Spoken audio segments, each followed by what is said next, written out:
Welcome, friends. Welcome to a House of the Dragon and Fire and Blood live stream. This will be no spoilers for season 2 of House of the Dragon. We're just going to be comparing the events of the last couple episodes, mostly episode 9, called the Green Council, the Green Coup, really, to the Fire and Blood account. And this is a fun job that we've had waiting for us. We read through Fire and Blood, most of the relevant parts before the season, and then we sort of forgot it all and watched the show and enjoyed it. And now that we have season 1 in the books, we can go back and do a little comparison to see what they cut, what they changed, what they used, what they expanded upon. And both versions are enjoyable. So if you haven't read Fire and Blood, this will be a nice little taste of what's in there. And like I said, it will be no spoilers, so we're not going to get into anything that'll be in season 2. We're not going to talk about blood and cheese, so just save your questions about that. That's a season 2 thing. We're not going to read that. It's just the coup part.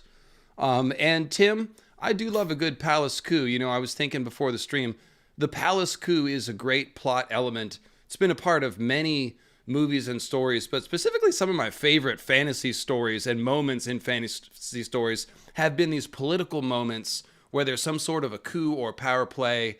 One thinks even of like Ar-Pharazôn and Numenor, if you want to go back to Tolkien, or like the Steward of Gondor, the situation there with Denethor. But there's even like, if anyone's read David Eddings, he loves to put coups in his stories. And so what do you think of just the coup in general, how it came off in the show and in the books? Thoughts about coups? Bad in the real world, of course. Very interesting for stories, though, right? Oh yeah, very, very interesting.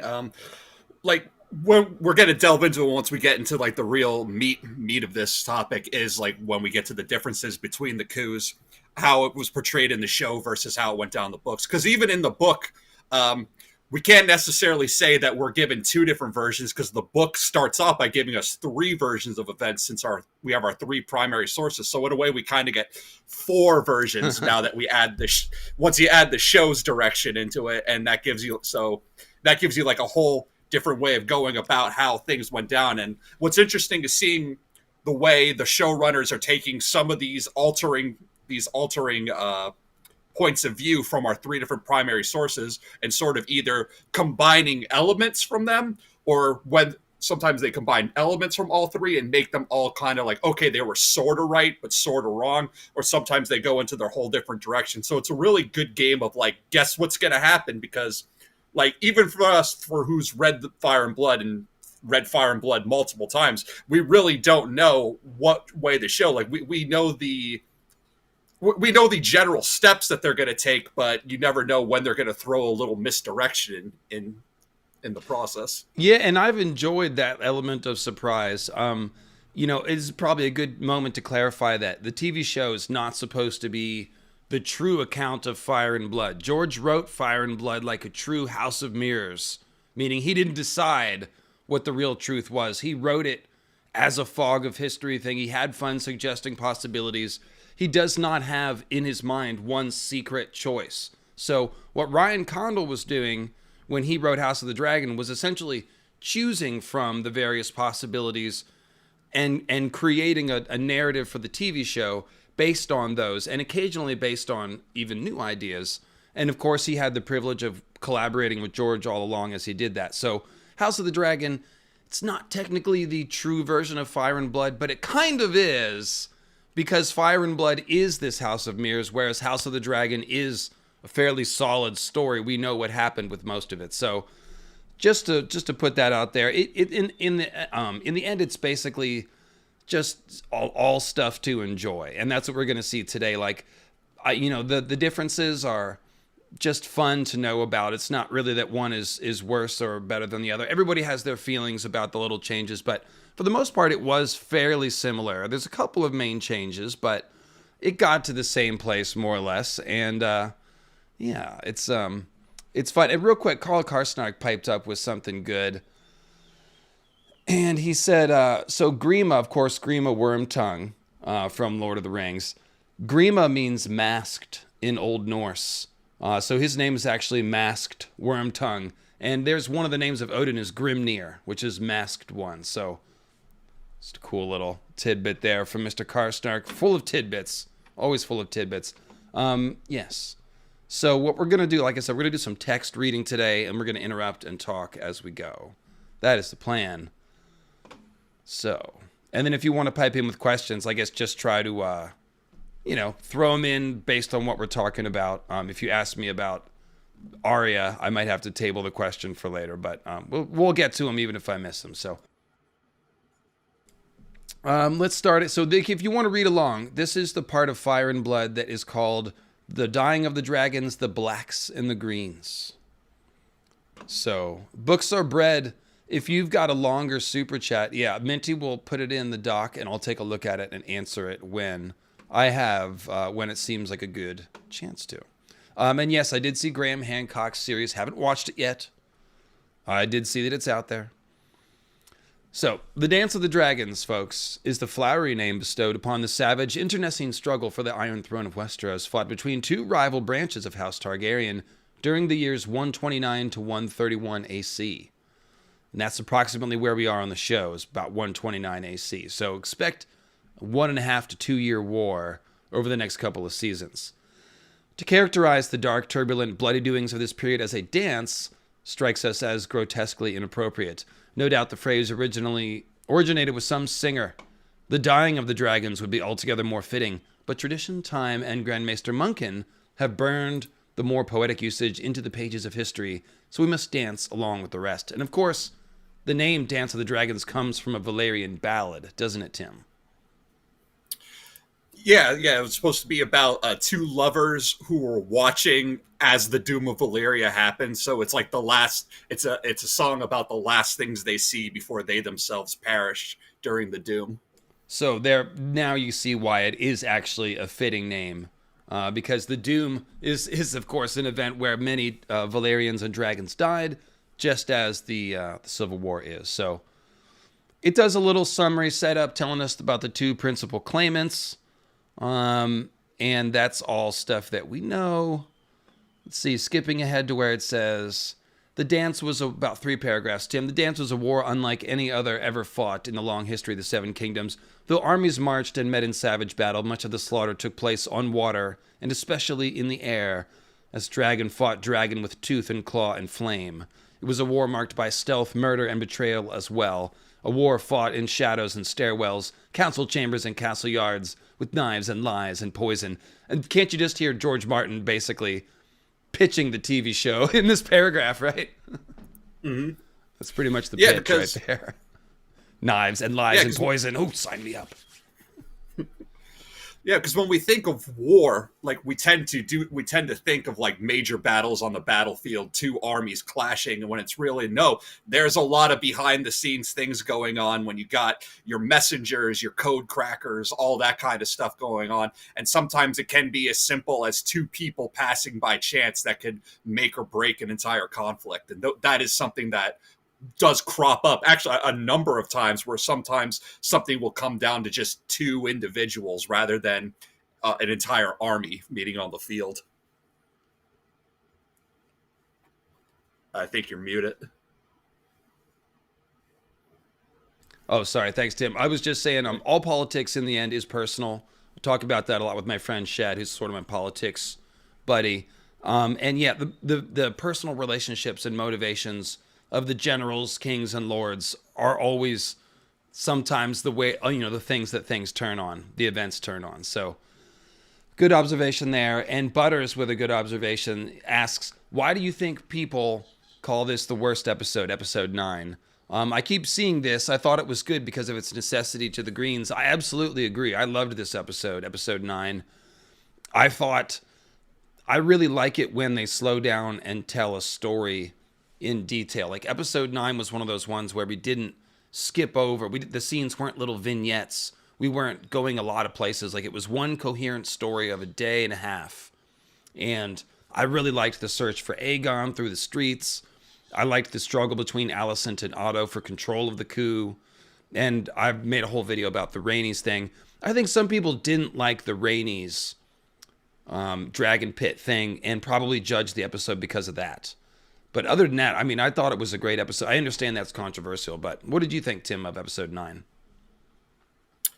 Yeah, I think, as you said, like a lot of the backlash probably is from the extra things that were added. The scene with Rhaenys and Meleys and the uplifting of the dragon pit. The fact that we got that scene instead of the original book interpretation, which is Aegon flying triumphantly around the city on Sunfire. And I think that's because a lot of people wanted to see Sunfire. Like the only time we see Sunfire in the entire season is just like a quick little backdrop where he's with, and he's not named, so you don't really get much differentiation. And I mean, people want to see all the dragons. I understand that, and I understand that dragon CGI is expensive. I think people they really want to see Sunfire. And then there is also some of the changes, like with the coup itself having, and that comes with a change with the way they've changed Alicent, where she is ignorant of the coup and what her father and the other small council members have been planning, rather than in the book where she is a more active participant in it. Yes, and that's my favorite change, and the thing that I probably will spend a lot of time talking about when we get to it. In the books, really, it's hard to tell that Alicent and Otto have any division. You know, they seem like they're on the same page. Whereas on the show, we get this big plot point of they're both trying to find Aegon first so they can control the way that the coup is handled. Alicent wants to send terms to Rhaenyra that, if not being acceptable to Rhaenyra, will at least be a starting point for a real negotiation, whereas Otto's like, yes, how quickly can we send assassins over to kill them all? So, very different strategy, soft power versus sending assassins to kill all the children. So, I found that to be immensely interesting, but we will see when we come to that how Alicent is in this maesterly account of the events. Of course, it is a maesterly account. So, Tim, you want to start reading where it says, long simmering, the conflict burst into the open? Yes. On the third day of the third moon of 129 AC, when the ailing, bedridden King Viserys I Targaryen closed his eyes for a nap in the Red Keep of King's Landing and died without waking, his body was discovered by a serving man at the hour of the bat, when it was the king's custom to take a cup of hippocras. The servant ran to inform Queen Alicent, whose apartments were on the floor below the king's. Septon Eustace, writing on these events some years later, points out that the manservant delivered his dire tidings directly to the queen and her alone, without raising a general alarm. Eustace does not believe this was wholly fortuitous. The king's death had been anticipated for some time, he argues, and Queen Alicent and her party, the so-called Greens, had taken care to instruct all of Viserys' guards and servants in what to do when the day came. So this is a good point of comparison. They took this pretty much right out of the books. We saw it was very much like this on the show as well, where Alicent is controlling the information, with the exception that Larys is also pulling some strings as well. But they similarly contain the news of Viserys' death, don't they? Or at least I guess they get word out to Mysaria. Yeah, because in the show, the boy, who I guess would in this case be the servant, is the one who discovers Viserys, but he tells that Tadia, I believe if I'm remembering the name correctly, and Tadia is the one who then informs Queen Alicent. But Tadia is also Mysaria's, like her little bird in the Red Keep, and then she then lights the candles as the signal, letting Mysaria know, hey, Viserys is dead. So it's Talia. Tadia is Quinn's. That's Quinn's graphic novel, of course, Tadia, which is cool. Shout out to Quinn's ideas. Yeah, so but that's Talia. Yeah, close, Talia. Very close. Again, that's of course, in case anyone doesn't know, Quinn's ideas. In fact, I've got it right here.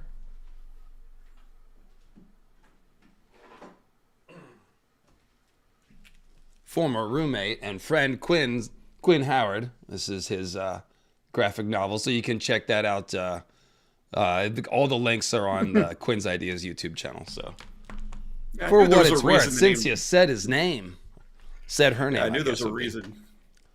I knew there's a reason why the name Tadia was fresh in my mind too. There it is. Yeah, I haven't heard it anywhere else too. I think that's the only place I've heard that name. So yeah, okay. So in any case, That was very similar. We see the controlled information, with the exception that we do get Mysaria does get wind of it. So let's see. The dwarf mushroom suggests a more sinister scenario whereby Queen Alicent hurried King Viserys on his way with a pinch of poison in his hippocras. It must be noted that Mushroom was not in King's Landing the night the king died, but rather on Dragonstone in service with Princess Rhaenyra. So let me, I'll read the next paragraph and then we'll talk about this possibility. Queen Alicent went at once to the king's bedchamber, accompanied by Sir Criston Cole, and that's the artwork that you can see right below me by Ertac Altinoz. I think I'm saying that close to right. I might not be, but everyone knows Ertac. He does a ton of artwork. That's a new one from Rise of the Dragon. Gonna have him on a stream actually sometime. I'll learn how to say his name properly then. He can teach me himself. Good fellow, though. In any case, that is Ertach's art right there. That's the scene we're talking about. So, accompanied by Sir Criston Cole, who's the Lord Commander in the books at this point, whereas on the show, it seems like he's made Lord Commander kind of right after the coup. Mm-hmm. But pretty close. So, once they had confirmed that Viserys was dead, Her Grace ordered his room sealed and placed under guard.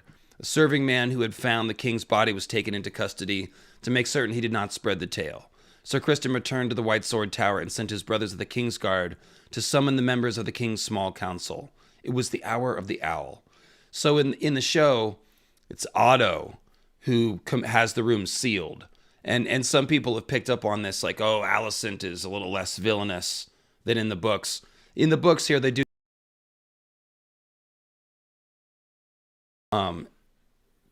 sorry, I had a microphone thing there. Should be back online. Whereas here, it's Alicent in the books, whereas it's Otto on the show. But what about this thing about the poison? What do you think about that, Tim? So that's another, when we get to the changes from show to book. In the book, Viserys isn't, he's old and he's lost some fingers, but he is nowhere near as bad as he is in the show, with the way the show would decide to go, with him having leprosy and literally falling apart, like losing his entire arm. So the show is really making him haggard. Like on the show, he really seems like he's on his way out. Like just a gentle breeze would be enough to lay this man out. Whereas in the book, he's overweight and he's having some trouble breathing, like when he exerts himself. But for the most part, he's still kicking. So that is like a change that when we look at the book, like maybe Alicent did have to give him an extra push, but in the show, it doesn't seem like it was needed. He's so high on milk of the poppy, and they kind of have him in this state of delirium that it seemed more like it was actually more beneficial keeping him on just the cusp of death, because it allowed Otto to use his full authority as Hand of the King to speak with the king's voice and rule for him as a shadow king. So I think that makes a lot of sense. I've actually thought a lot about what exactly is going on, both what the show is trying to show us. Obviously, the Maesters are very nefarious. They're constantly taking orders from Otto.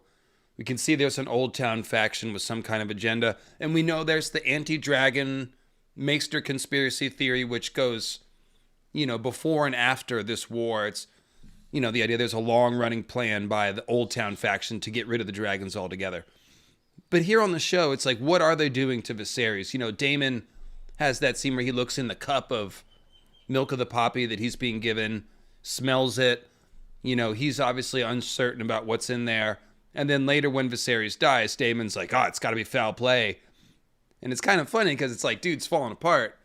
But at the same time, what were they doing? So your suggestion is, they were keeping him alive in that final state as long as they could, so that Otto and Alicent could effectively rule the realm. That makes a lot of sense, actually. Yeah, because you see when he does die, how much of a scramble there is. Otto wants to keep it under wraps as long as he can, so that he can get all of his pieces in order and start moving in the direction that he wants to do.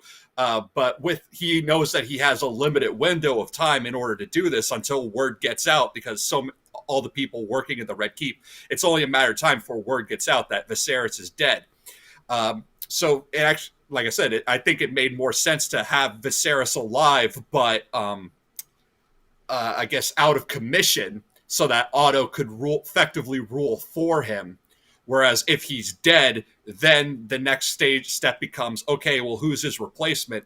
If he doesn't secure it to be Aegon, and more people are going to remember their vows to Rhaenyra, then Otto's power just immediately goes away. He has to do all he can to retain that by getting his pieces in order and getting Aegon on the throne as quick as possible. Yeah, that makes perfect sense. And then a couple people in the chat have pointed out also, like, they want the kids and the dragons to grow up to battle age, which they're just here on the cusp of. So that kind of makes sense as well.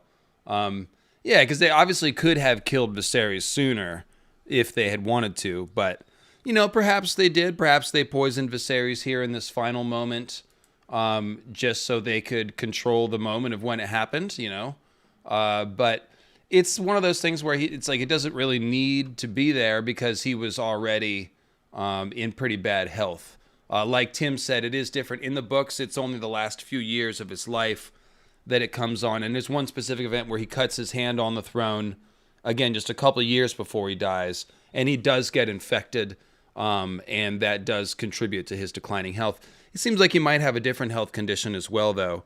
In any case, let's see here. Books are bread. I'm looking at your super chat real quick, and I'm just getting a grip up on it. It looks like it's about Rhaenyra, so I will pull that out when we get to the Rhaenyra part of this section that we're reading. And picking up the narrative here, and I was not sure. I'm interested. I appreciate your view on that, Tim, because I just was kind of shrugging my shoulders at the idea of the poisoning. And it's the same thing. It's suggested that maybe she helped poison Jaehaerys, but he was super old too.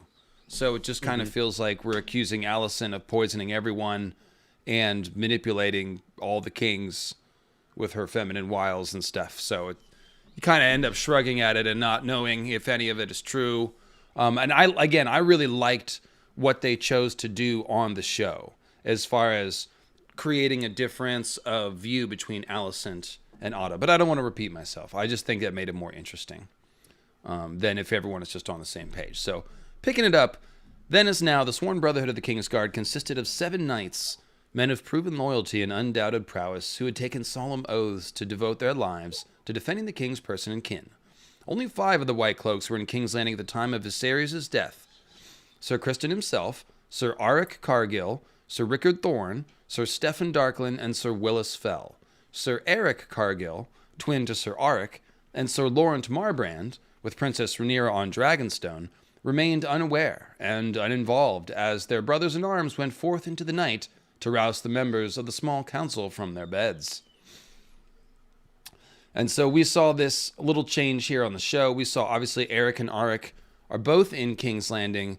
And I really liked, Tim, how the show did this, where they used the discussion between the two brothers to elucidate the outside view of Aegon as a potentially an unfit ruler. We've got one ruler, one brother that's more inclined to sort of just stay in line, go along with the green power play, and the other, Sir Eric, who is more loyal to Rhaenyra, and he is trying to ask his brother to question. Think about it. Think about what it would be like if this guy was in charge. So that really helped, I feel like, gave the viewer a good insight into how people around Aegon and the Greens are thinking about them. And it also created a difference between the two brothers. And when they parted ways, there's an unquestionable sense of tragedy. These are not only brothers, but twin brothers. They're both Kingsguard, and they end up taking opposite sides in this war. So that's definitely going to come back around, and I thought it was very skillfully handled in episode 9. What did you think, Tim? Yeah, it's a great song for the singers to tell, and it does show us like the difference that Kingsguard members, even two brothers like this, can have wildly different views on what their vows mean to them. When the twins see Aegon and what he is, what he's really like, and there is that becomes that disillusionment where one is like, I why would we put this guy on the throne? Look at him, he's terrible. Whereas the other one's like, it's not a question of how good or not he is. It's you follow your orders, you do what you vowed to do. That's your job, and you do it. And another change here is the fact that Harold Westerling is still around now. In the book, Harold Westerling had been dead for years. The show has changed it. Harold Westerling's still around. He's still kicking. He's fulfilling some of the roles of some of these. I wouldn't say like just lesser known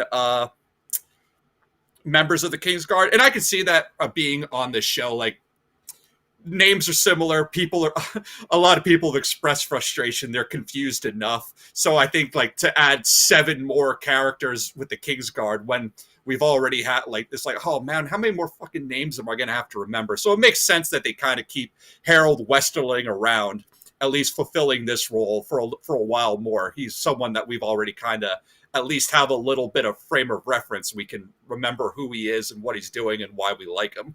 So did you see the Dave Chappelle SNL House of the Dragon parody? You did, right? Yeah, I did. Okay. I did see that. That's good. That was some good shit. I don't even want to try to, but yeah, check that out if you missed it. There's some funny jokes about the names and all that in the family trees. You know, all the normal Targaryen jokes. Let me get the player haters ball crashing things. That was great. So, yeah, like I said, so it sounds like you agree, but just really good storytelling by Ryan and the team there and the writers with Eric and Arik. So enjoyed that. And of course, if you know the rest of the story, you know, obviously, like I said, it's going to come back around that these two brothers are on opposite sides of the war. So they're just setting up that as a more dramatic thing, because I feel like we really got to know the two brothers a little bit over the course of that 20 minutes or so. So yeah, good job. Lady Lils with a super chat. Do you also see similarities to how women are represented in history with the depiction and reaction to Alicent? She's not passive and has ambitions, which I think there is a knee-jerk reaction to. Yeah, I'm very interested in Alicent's use of power, Lady Lils, and I do think that she's harshly judged by the modern lens, which is a valid lens, but I also think that it's worth considering that throughout the long history of more patriarchal systems of government and society, it's been a very valid way for women to seek power by doing things more like Alicent does. And of course, Alicent doesn't have a dragon like Rhaenyra does, so she doesn't have quite the ability to just upend the system as someone like Rhaenys or Rhaenyra does. So I will do a whole Alicent character study stream. I'm very fascinated by that topic. Tim, do you have any thoughts on that? No, I think you covered it pretty well on why soft power is more of a necessity for Alicent given her position. Like you said, like without a dragon, it's very much a like playing the hand you're dealt kind of deal. You do what you can with the cards you have, and until you get an ace, like this is just working within that little bit of room that you have. So we've got an A-News travel blog sighting. What's up, friend? A-News says, this coup is largely based on Anna oh God. You know how to say that one? Komnene. Anna Komnene from Byzantium. She was designated heir. Her father was ill and lost control of the government. Her younger brother secretly arrived at her father's deathbed, was kept secret, and he was pronounced emperor in Hagia, which is a church. So, yeah, that sounds like exactly the template. And we know that George has been pulling from Byzantine history and art a lot for some of these plot lines, and that the art department of House of the Dragon kept that up with the costuming and stuff. So, very cool. Thank you, Anu. Always good to see you, buddy. He's my history friend. In any case, so do you want to pick up where it says the council convened in the Queen's apartments? Right. The council convened in the queen's apartments within Maegor's Holdfast. Many accounts have come down to us of what was said and done that night. By far the most detailed and authoritative of them is Grand Maester Munkin's The Dance of the Dragons, a true telling. Though Munkin's exhaustive history was not written until a generation later and drew on many different sorts of materials, including Maester's chronicles, memoirs, steward's records, and interviews with 147 surviving witnesses to the great events of these times. His account of the inner workings of the court relies upon the confessions of Grand Maester Orwyle as set down before his execution. Unlike Mushroom and Septon Eustace, whose versions derive from rumors, hearsay, and family legend, the Grand Maester was present at the meeting and took part in the council's deliberations and decisions. Though it must be recognized that at the time he wrote, Orwyle was most anxious to show himself in a favorable light and absolve himself of any blame for what was to follow. Munkin's true telling therefore paints his predecessor in perhaps too favorable a light. So a little in the weeds there, but just to give you an idea, like the Maester who was present for this Green Council will later be held accountable for his part in it, and he is imprisoned for an extended period of time and given time to write all his accounts of it. So that's what's being discussed here. Keep going with gathering with the next part there. Sure. Gathering in the Queen's chambers as the body of her lord husband grew cold, above were Queen Alicent herself, her father, Sir Otto Hightower, Hand of the King, Sir Criston Cole, Lord Commander of the King's Guard, Grand Maester Orwyle, Lord Lyman Beesbury, Master of Coin and a man of 80, Sir Tywin Lannister, Master of Ships, brother to the Lord of Casterly Rock, Larys Strong, called Larys Clubfoot, Lord of Harrenhal, Master of Whisperers, and Lord Jasper Wilde, called Ironrod, Master of Laws. Grand Maester Munkin dubs this gathering the Green Council in his true telling. So pretty much exactly the same personnel except for the Harold Westerling change, as we discussed. And also, Larys Clubfoot was not present in the show. Oh, right. Yeah, well, he's probably behind the curtain somewhere. He's always present. He's under the table looking at everyone's feet.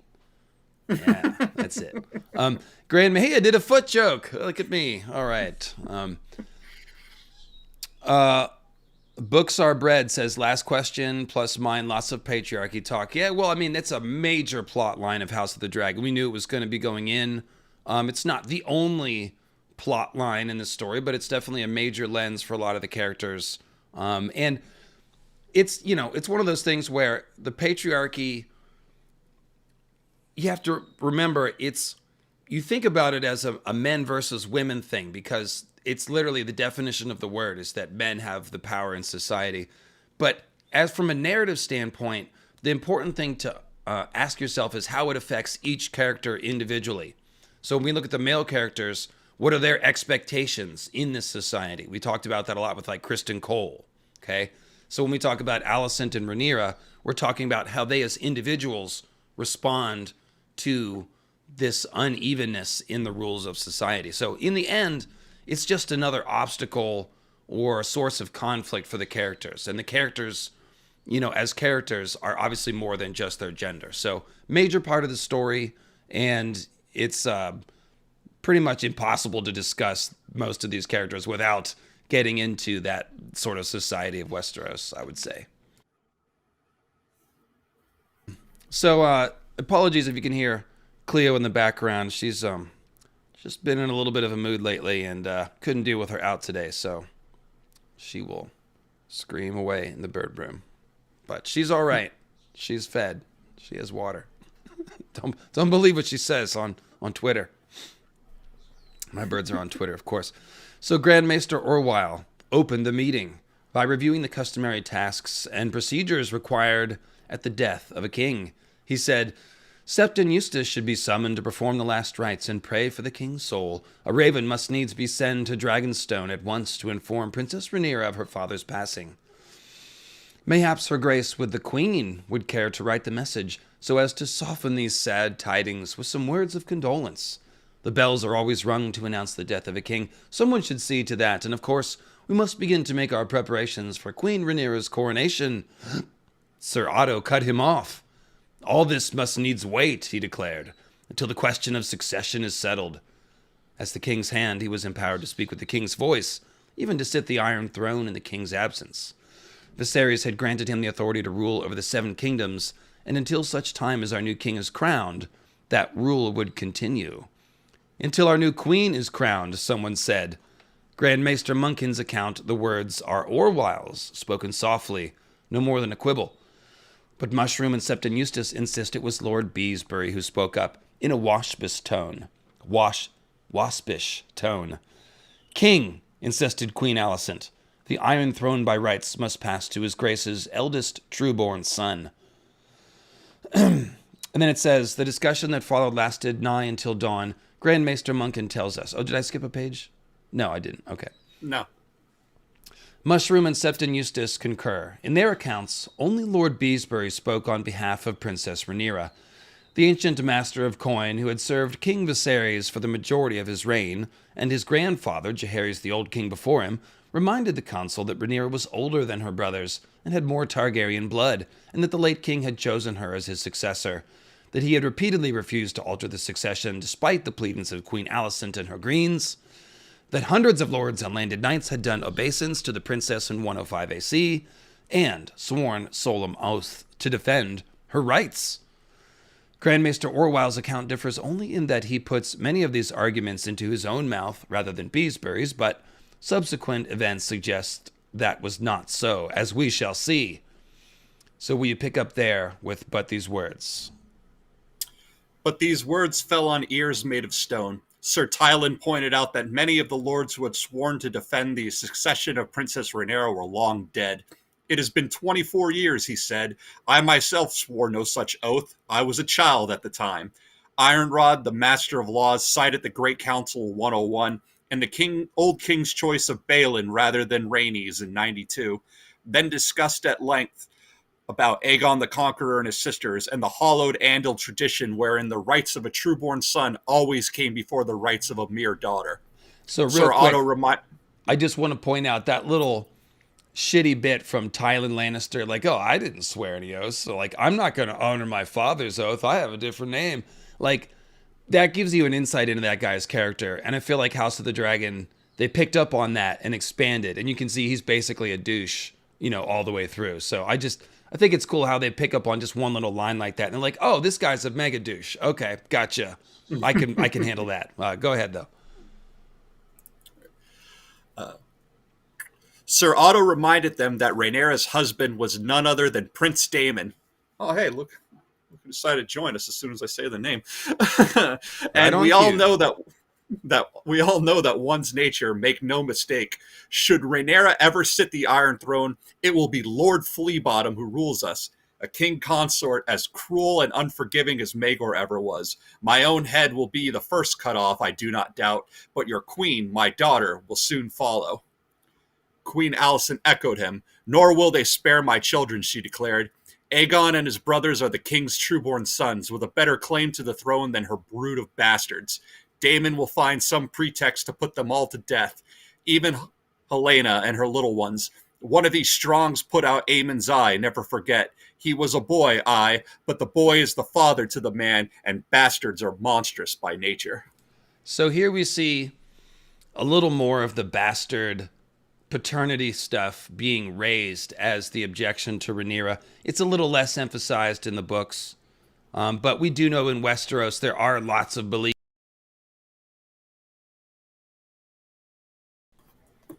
Sorry, my microphone's doing some glitchy shit here, but it looks like it's back. Sorry about that, guys. So yeah, there it is. Monstrous Bastard is my new band name, says Carl Karsnark. And so we see this, Tim, this idea that, well, the other side will put everyone to death in order to solidify their claim. We see a lot of people talk about this, and both sides are afraid that the other side will do it. So it becomes a self-fulfilling prophecy a little bit. And we saw it bandied about on the show, where Alicent is like slow to believe that Rhaenyra would do that, and Otto has been telling her the whole time, oh yeah, no, they'll do it. They're horrible people. They'll put your kids to death. And as soon as Otto takes control of the meeting on the show, he's like, well, so who's going to go kill Rhaenyra's children? and Alicent's like, what the fuck, dude? I thought that was great. I love how that played out. Yeah. It's very much like every one of Otto's accusations is a confession type deal.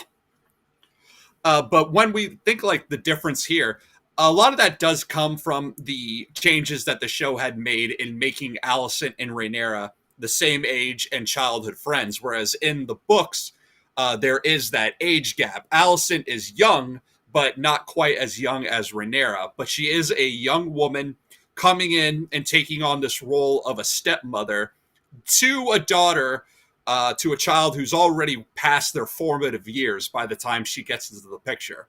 So in the books, it's a lot easier for Alicent to play into that more of a wicked stepmother type of trope than it is for the show because of that gap and that more detachment that book Alicent has in comparison to show Alicent.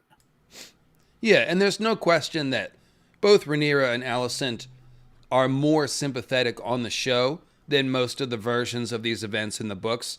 I expected that. I told everyone that that's what they would do. I said that they were going to make everybody more sympathetic, at least at first, because Fire and Blood paints everyone in a pretty bad light. And this is a story about a civil war. Generally, it's a tragedy. Everyone makes mistakes. They do selfish things. It all leads to war, et cetera, et cetera. So you have to put a counterpoint to that. So naturally, they were going to look for ways to make, some characters more sympathetic. I understand some people are upset about, they had a certain idea of a character in the books and they feel like, oh, they've been softened. But the thing I feel strongly about is that the agency was not removed, especially with Alicent. In the books here, we can see Alicent is aggressive. She's the one saying, they will put my children to death. They won't spare them, and Aegon must be crowned. And she's very strident and she's the one locking the doors. We can see that she is just as in control of this thing as Otto, if not more so. Now, on the show, it's definitely Otto that is trying to be in control, whereas Alicent's like, hold on a second. Everyone stop what they're doing. I'm actually going to put my imprint on this thing. And to me, that actually almost has more agency. Because Alicent is essentially realizing, okay, everyone's been plotting without me. I've been naive. And we've said that. Alicent has been fooling herself about the violence that would be necessary to put her son on the throne this whole time. But now she's realizes, okay, I've been naive. They're ready to put everyone to death and run with this thing without me. And instead of just going, oh my goodness, she stops and puts her foot down, takes control of the meeting, threatens to send somebody to the wall, and then finds Aegon before her dad does, sits her dad down, and she's like, we're doing this my way. So I really don't see how anyone can say that she's lost agency. She's just using her agency in a different way. Your thoughts? Yeah, because I had made the argument on a past stream about how you can still have agency and then use that agency to still commit evil acts. Like nobody is above that just because of their station in life. But it does see a difference in here, which is, again, going back to a change with Alicent being made to be the same age as Rhaenyra and having more of a friendship with her compared to the book character, which there never really seemed to be any closeness because of a stepmother, stepdaughter type relation that never quite got off the ground, which is the way it sort of reads in the books. But another thing is that since Fire and Blood is a lot of it is very bare bones, we need that characterization. There's so much that we need to put meat on to give it true structure. And that's how we end up with great moments like the Cargyle twins, like to show that these are characters with thoughts and feelings all their own. And the same has to be said with Alicent. Like, she can't just be a two-dimensional evil stepmother, like Cinderella knockoff type deal. Like, no, there's more to it than that. There's more nuance, and there's things going on behind the scenes that others aren't privy to. And that comes back to the structure of the book again, an account by maesters who have their own agenda, who have their own patriarchal view and their own misogyny, also writing years after the fact. And again, like, it always comes down to from three primary sources that vary wildly in their description. So it's like when we think of like the whole what is the true telling, the answer is there is no true telling, not from the book and not from the show. It's so much of it is wrapped up in mystery because we'll never know the true events what happened because everyone's dead. And even those that when they were around, like we just see in Orwell's case, they're trying to frame themselves in a better light than what they really were. And then Munkin then has to do what he can to make use of that. And then our Maester writing Fire and Blood has to make use of what he can with that and be like, okay, try and make something coherent out of all of this. It's impossible. Mute. Yeah, and these are great points, Tim, and you're picking up on exactly the themes that George wants to explore. It's all that Plato's cave shit. It's like the perception of power versus the truth, what people believe versus what is real. Like, for example, we see behind the scenes there's this nuance. Otto and Allison have different ideas with how to do the coup. But what does everyone else in the world know? The Hightowers pulled a coup. They don't know who dragged their feet, who had a more aggressive suggestion that didn't get taken. They just see the Greens on the stage, crowning Aegon. Otto and Alicent are both there, so Alicent did it. It's the same thing with Aemond One Eye and Luke.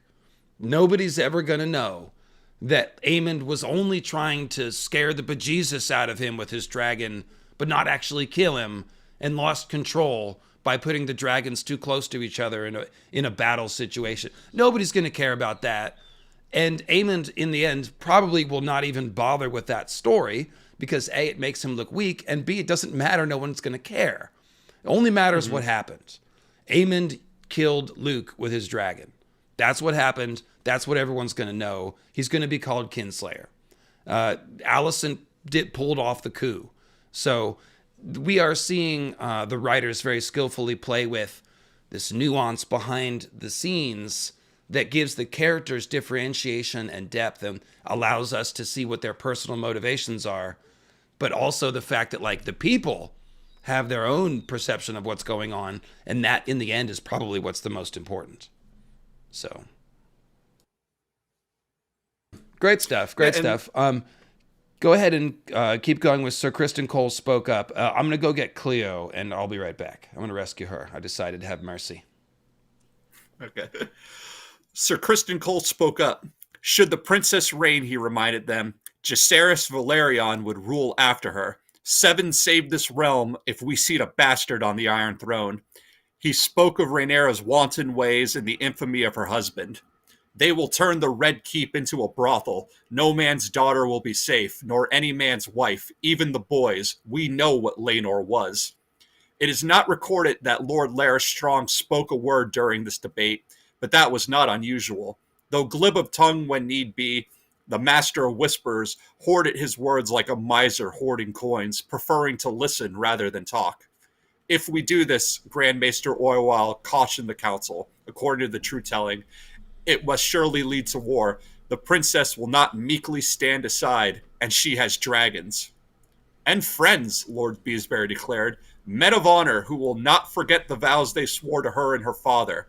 I am an old man, but not so old that I will sit here meekly while the likes of you plot to steal her crown. And so saying, he rose to go. As to what happened next, our sources differ. Grand Maester Orwell tells us that Lord Beesbury was seized at the door by the command of Sir Otto Hightower and escorted to the dungeons. Confined to a black cell, he would in time perish of a chill whilst awaiting trial. Septon Eustace tells it elsewise. In his account, Sir Kristen Cole forced Lord Beesbury back into his seat and opened his throat with a dagger. Mushroom charges Sir Kristen with his lordship's death as well, but in his version, Cole grasped the old man by the back of his collar and flung him out a window to die impaled upon the iron spikes in the dry moat below. That seems like a good spot to check. And then it says all 3 chronicles agree on one particular. The first blood shed in the Dance of the Dragons belonged to Lord Lyman Beesbury, Master of Coin and Lord Treasurer of the 7 Kingdoms. And so we can see what House of the Dragon did. See, one of those accounts Cole forced him back into his seat and opened his throat with a dagger. So slight variation, forced him back into his seat and accidentally splatted his face on the marble, council official membership ball that they all have or whatever. So, is that a septarian there? This actually, it's a petrified egg. Oh, wow. It gets the point across. Yes, it does. So, yeah, you can see where they got that, the TV show version of it. It's a sort of a modified version of one of those accounts. But, yeah, you see the more dramatic ones. Oh, he was thrown out the window. Or he was left to rot in the black cells. Like, no, he was killed on the spot because that's how the coup kind of has to run. It has to run over anyone that opposes it. That's how coups go. So, yeah, good stuff there. Cleo. Yeah, she's climbing all over me. Hang on a second. Yeah. But we do see like some of the changes there. Like for one, it did obviously and this is in keeping with time for time's sake. The deliberations did not go throughout the night. Lord Beesbury is pretty much killed as soon as he makes his argument. When Kristen Cole forces him back down and basically splits his skull open on that, and again, we're left to wonder, like, was it accidental? Did he force him down too hard? Like, did he mean to do it? Or did he just force him down too hard and wasn't expecting him to, like, hit the table the way he did? It's like, it's another one of these gray areas, like, where we're, shout out to gray area. Yeah, no, it is. But it's It's like, well, in the end, he's guilty of murder, whether or not whatever he intended. And that's a lot of times how things happen. People don't have clear intent. They just act out, and then consequences happen, and then, whoa, you did it. Yeah. So, yeah, that's how shit goes down. So here we go. No further dissent was heard after the death of Lord Beesbury. The rest of the night was spent making plans for the new king's coronation. So that was settling the question of the succession. They killed the person that wasn't Team Aegon, and then that was settled. So sounds like they made it sound like we're going to have to consult the law books and legal precedent and stuff, but that's not what Otto meant, was it? Oh, absolutely not. It's more of it's like, look, whoever's not on board at this point, same thing's going to happen to you. And that kind of gets intent across more than trying to back it up with any sort of laws. It's just like, oh yeah, okay. I can see that. I'd rather keep breathing. So the way here again, I like the way they did it on the show. That's how it would happen. Like they'd sit down and be like, so we all know what we're doing, right? Yep. No, I've secured the treasury. Okay, cool. Well, we're going to send the ravens and you're going to go murder Damon's kids. And then it's like, Allison's just like, what? It's like, yeah, no, they've been planning for this day for a long time. Of course. How not? Mm-hmm. They're not politically inept. So yeah, I like how they did that coup scene. I really did. It just was just like, oh, it is going down. Mm-hmm. And Peacebury's like, what is this? And it's like, it's called a coup, old man. And now you're dead. So yeah, that's how it happens. That's how it goes down. So it says, go ahead. I was gonna say, but we do see in the episode, like in this account, Orwell, again, in his version, trying to soften his presentation, trying to make himself to be less involved in things. But in the show, no, he's very much involved in it too. Lord Beesbury and Allison are the only ones who have been kept out. Orwell has been a conspirator the entire time. He knows when Otto makes the suggestion of killing Damon and Rhaenyra and their children, Orwell also speaks to it, saying like, yes, it's a dark matter, but it's something that has to be done. He tries doing the whole the ends justify the means type argument to Allison. So it just goes to show, like, no, Orwell knew exactly what was going on, and he was just as wrapped up into it just as much as Tywin Lannister and Ironrod and the others. Like, he's just as guilty as Otto is in having a hand in all of it. Yeah, that does seem to be the case. But But I wish I could talk more about Orwyle and that whole confession. It's a really interesting part at the end of the dance, but don't want to spoil anything, so we'll leave it there. Let's see. Continuing on, making plans for the new king's coronation and drawing up lists of possible allies and potential enemies should Princess Rhaenyra refuse to accept King Aegon's ascension. With the princess in confinement on Dragonstone about to give birth, Queen Alicent's Greens enjoyed an advantage. The longer Rhaenyra remained ignorant of the king's death, the slower she would be to move. Mayhaps the whore will die in childbirth, Queen Alicent is reported to have said, according to Mushroom. So, it's always calumnies from Mushroom. No ravens flew that night. No bells rang.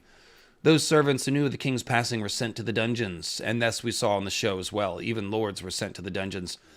Sir Criston Cole was given the task of taking into custody such blacks as remained at court, those lords and knights who might be inclined to favor Princess Rhaenyra.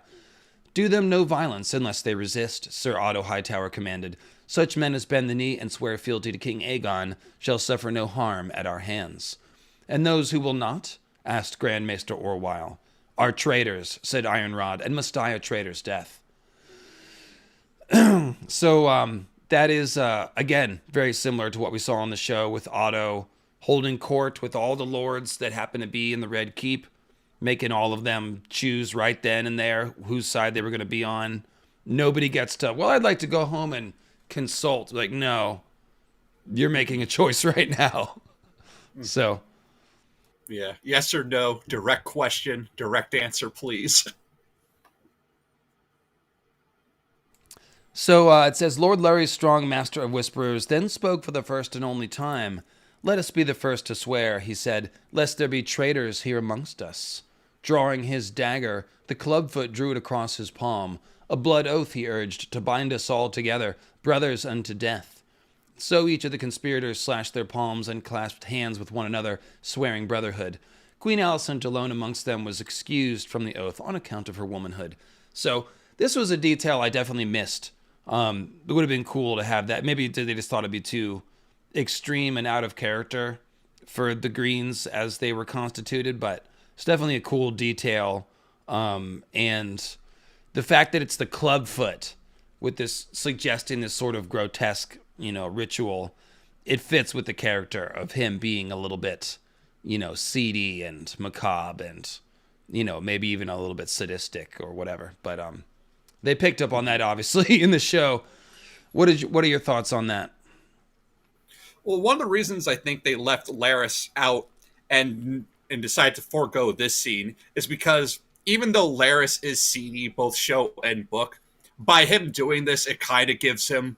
It gives the heirs that he has at least a little bit of honor to even make the suggestion, even though he probably won't follow through with it. But to leave it out on the show means it gives them more freedom to present Larys as a character who really is on nobody's side. Like Larys, whose side is Larys on? Larys is on Larys' side. So it kind of frees him up more to play both sides, just in the way how he has that conversation with Otto Hightower on the show, which is another show invention, about how Larys says, like, well,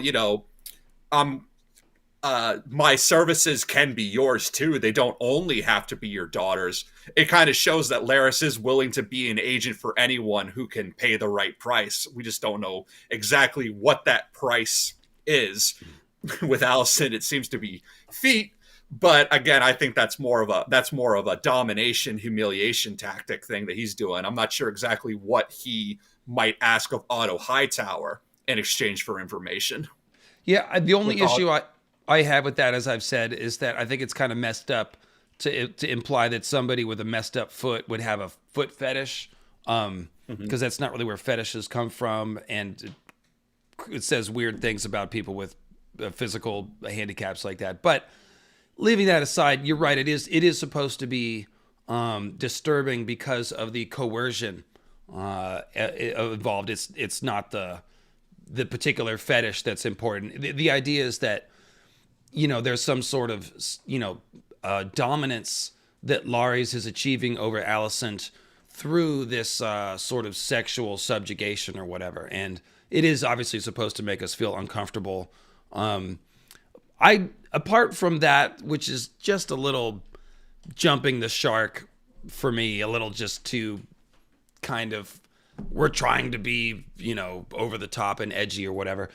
Setting that aside, I do like the character of Lares on the show. Just like you said, he seems to be someone who is out for himself, and you could really see him switching sides, causing all kinds of trouble. And I'm very interested to see what they do with the character. They clearly have big plans for the character. So. Mm-hmm. Yeah, like he does seem on the show to be more of a, even though his name is like Laris makes us think of Varys, but he's a lot more Littlefinger-esque. Create a little chaos. Chaos is a ladder. Just start some rumors here. Do a little arson there, and just watch how the pieces move, and then take advantage from there. Like he's sort of trying to be a game master in that kind of respect. But seeing where the pawns go on their own rather than someone Otto Hightower who's trying to direct them, but forgetting that, no, you can't do that. Your pawns are people, and people have self-interest. People have an idea of self-preservation. You can't move them in the way that you want them to go, because their own identity, their own individuality, and just their own autonomy and agency is going to move them in different directions from where they are. And that's the difference between like Laris and Otto as power players. Laris is sadistic, but I think Laris also recognizes how the way that people think, even though he's very twisted, he can recognize people's motives and their desires, and how that's going to move them in directions, even if they aren't what you anticipate. Yeah, and we've seen other manipulators talk about that. Like, if you know what people want, then you can make them do what you want. I think that's Peter Baelish's monologue to Sansa. So, yeah, let's give Cleo a little camera time here. Continuing on with the narrative. It says, dawn was breaking over the city before Queen Alicent dispatched the Kingsguard to bring her sons Aegon and Aemond to the council. Prince Daeron, the youngest and gentlest of her children, was in Old Town, serving as Lord Hightower's squire. The youngest and gentlest, already the Daeron propaganda, Tim. Oh, the one that was hang out in Hightown. He was just a gentle soul, really, Yeah. It's just a squire trying to become a knight, just doing, hanging out with his uncle, doing what he's told. That's right. So here we go. Got some salty talk coming. It says, one-eyed Prince Aemond, 19, was found in the armory, donning plate and mail for his morning practice in the castle yard. Is Aegon king? He asked Sir Willis Fell. Or must we kneel and kiss the old whore's cunny? Princess Helena was breaking her fast with her children when the Kingsguard came to her. But when asked the whereabouts of Prince Aegon, her brother and husband, she said only, he is not in my bed, you may be sure. Feel free to search beneath the blankets. Prince Aegon was, quote, at his revels, Munkin says, in the true telling, vaguely. The testimony of Mushroom claims Sir Criston found the young king to be drunk and naked in a flea-bottom rat pit, where two gutter snipes with filed teeth were biting and tearing at each other for his amusement, whilst a girl who could not have been more than 12 pleasured his member with her mouth. So, again, the Mushroom version is just... Yeah.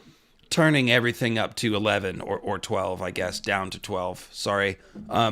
Just the grossest version of every story. But we did obviously see the filed teeth and King's Landing fighting pit thing make its way into the show.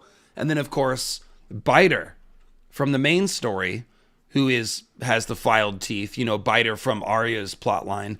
He is from a King's Landing fighting pit that Rorge operated. So these fighting pits have been going on in King's Landing for a while. And when I saw this on the show, I actually thought the show was making this up. But no, it's in the books twice. Yeah, so it's Mysaria is for her point in the show is trying to get Otto Hightower to put an end to these fighting pits. And obviously, since we get 170 years later after the dance and it's still happening with guys like Biter, obviously that was never put an end to. Or at the very least, maybe the child portion of it was, but there's still adult fighters that are taking part in these fighting pits. And I guess that's a little less skeevy if it's adults doing it, but it's not to say that they have any more agency than the kids would by taking part in it. I don't think Biter doesn't seem like the type who's like a boxer who's willingly putting himself in there for money and knows like the ramifications and is like, yeah, fully prepared to take what may from what might happen to him. No, he seems to be more something that Rorge probably bought him as a child and then raised him to become this. You get a feeling like he was the most feral street kid in a pack of street kids, and Rorge is like, all right, I see potential here. So yeah, Biter's actually a super sad story when you think about it, except for that he might be a squisher, and that changes everything. But that's a story for another day, Tim. We'll talk about that theory another time. So, also, should be noted, in the books, Aegon, it is not clearly said that Aegon is a rapist. However, it is said that he fathered a child on a serving woman, which you're supposed to fill in the blanks there. Serving women don't really have consent when it comes to bearing a child for a prince like Aegon. So he basically is a rapist. That is in the books. And when you see paragraphs like this, you know, you can't really say the show changed his character. I don't think. This is who the character is. You know, he's a pretty gross fellow. There's a lot of gross people. Aegon is one of them. So, I mean, and also for the show, like we're already treading a very fine line when it comes to incest and and all the other problematic things. So there's no way they were ever going to go completely on board with Mushroom's testimony of things. Now, granted, I'm guilty of, before we had the show, I was always on the Mushroom tells no lies, but that's just because I loved Mushroom and I wanted the lewdest parts and most terrible parts to be true. But as time's gone on, I have realized, like, no, Mushroom's more interested in telling a good tale, or what he thinks is a good tale, than he is in telling the truth. But again, as you point out, like, that doesn't mean that aspects of what he says aren't true. He's just dialing them up to the most extreme possible. So even though Aegon might not have been doing something like this, that's not to say that he wasn't doing things maybe on a lesser scale, but still just as skeevy. yeah, and it's just kind of like, it's one of those things, like, nobody should have a hard time believing that a prince is an abuser and a rapist. Okay? Like, please, let's not be Paul Ebal. The prince would never do that. Like, come on now. No. It's like, yeah, those things like those fighting pits exist because people pay to go see that. There's lots of people that do. Some of them are going to be royalty. That's the world that we live in. So, you know, while we are talking about the worst version of this, the Mushroom version, Mushroom's not suggesting anything that hasn't happened thousands of times in the real world. Let's just be clear about that. So now it does say, Tim, to your point, it says, let us put that ugly picture down to Mushroom, being Mushroom, however. Consider instead the words of Sept and Eustace. Will you pick up reading here? Consider. Though the good Septon admits Prince Aegon. Oh, there we go. Okay. So, though the good Septon admits Prince Aegon was with a paramour when he was found, he insists the girl was the daughter of a wealthy trader and well cared for besides. Moreover, the prince at first refused to be a part of his mother's plans. My sister is the heir, not me, he says in Eustace's account. What sort of brother steals his sister's birthright? Only when Sir Criston convinced him that the princess must surely execute him and his brothers should she don the crown did Aegon waver. Whilst any true-born Targaryen yet lives, no strong can ever hope to sit the Iron Throne, Cole said. Rhaenyra has no choice but to take your heads if she wishes her bastards to rule after her. It was this, and only this, that persuaded Aegon to accept the crown and the small council was offering him, insists our gentle Septon. While the Knights of the King Guard were seeking after Queen Alicent's sons, other messengers summoned the commander of the city watch and his captains. There were 7, each commanding one of the city gates, to the Red Keep. 5 were judged sympathetic to Prince Aegon's cause when questioned. The other 2, along with their commander, were deemed untrustworthy and found themselves in chains. Sir Luther Largent, the most fearsome of the Leal 5, was made the new commander of the Gold Cloaks. A bull of a man, nigh on 7 feet tall, Largent was rumored to have once killed a warhorse with a single punch.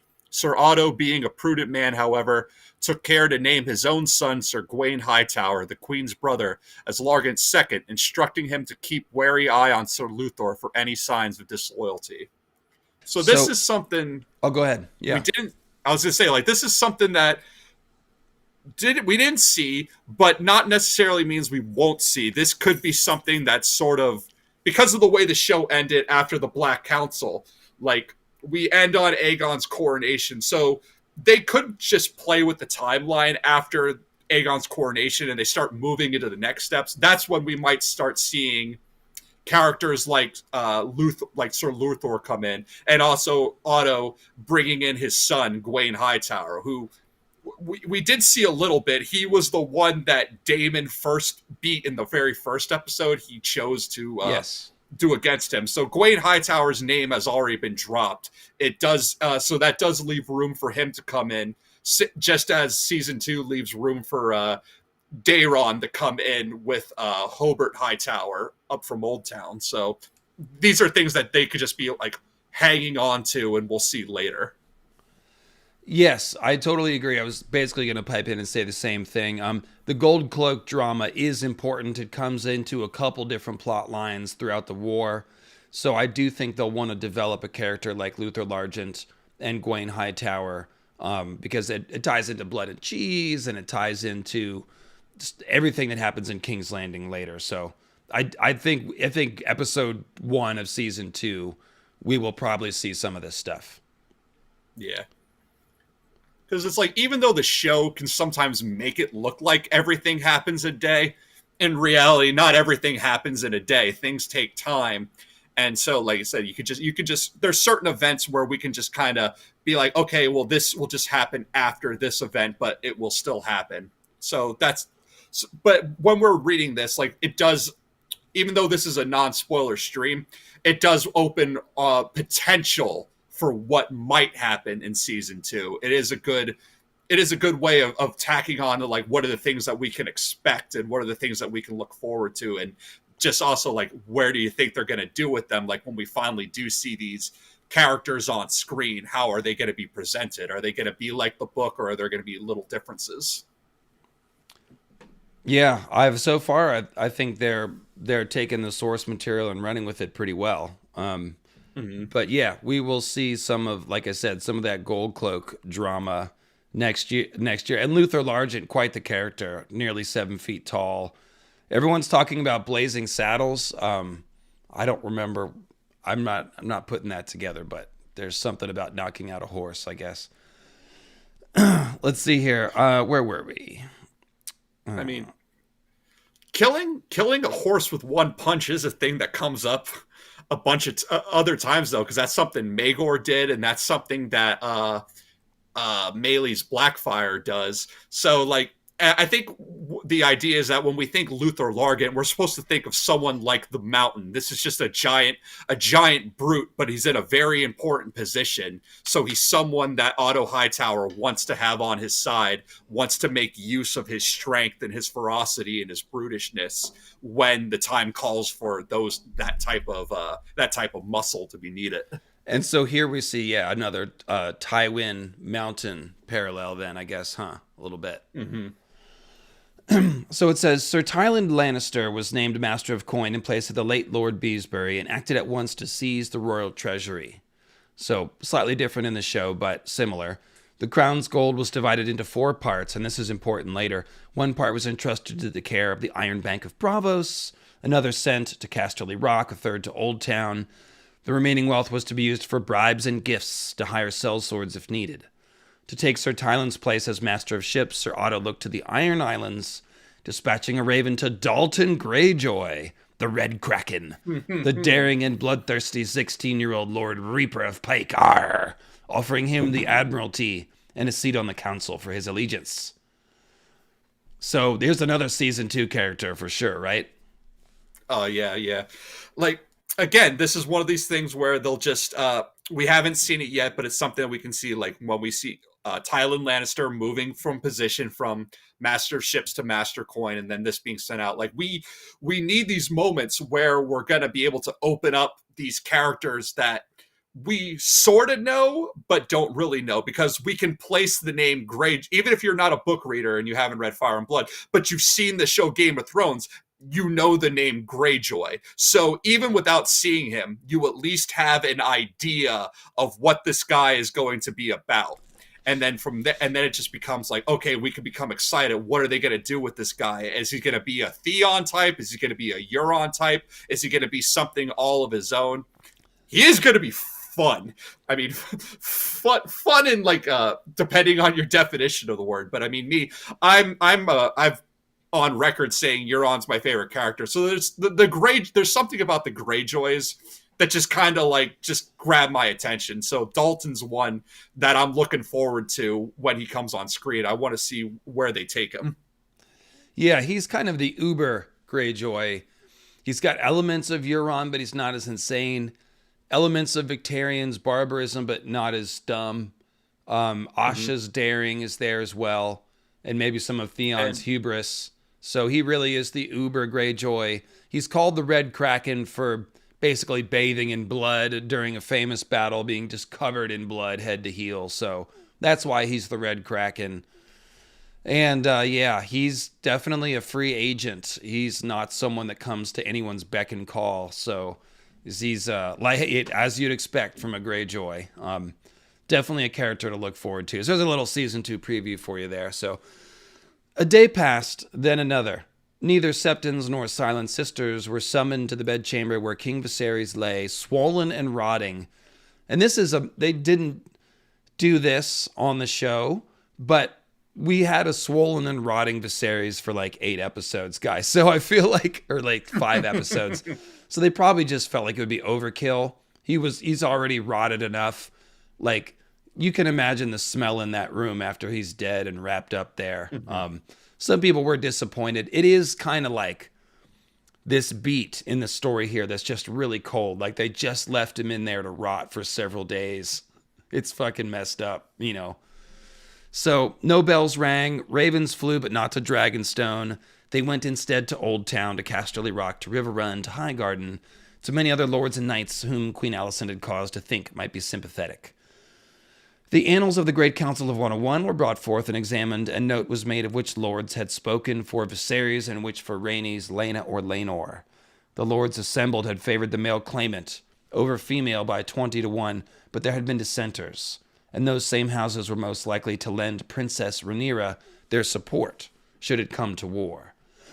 The princess would have the sea snake and his fleets, Sir Otto judged, and like as not, the other lords of the eastern shores, Sir Bar Emmon, Massey, Celtigar, Crab, etc. All these were lesser powers, save for the Velaryons. The Northmen were a greater concern. Winterfell had spoken for Rhaenys at Harrenhal, as had Lord Stark's bannermen, Dustin of Barrowton, and Manderley of White Harbor. Nor could House Arryn be relied upon, for the Eyrie was presently ruled by a woman. Dun dun dun! Lady Jane, the Maiden of the Vale, whose own rights might be called into question should Princess Rhaenyra be set aside. The greatest danger was deemed to be Storm's End, for House Baratheon had always been staunch in support of the claims of Princess Rhaenys and her children.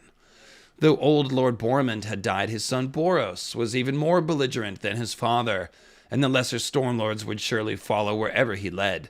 Then we must see that he leads them to our king, Queen Alicent declared, whereupon she sent for her second son. Will you pick it up there? Thus it was not a raven who took flight for Storm's End that day, but Vhagar, oldest and largest of the dragons of Westeros. On her back rode Prince Aemon Targaryen with a sapphire in the place of his missing eye. Your purpose is to win the hand of one of Lord Baratheon's daughters, his grandsire Sir Otto told him before he flew. Any of the 4 will do. Woo her and wed her, and Lord Boros will deliver the Stormlands for your brother. Fail? I will not fail, Prince Aemon blustered.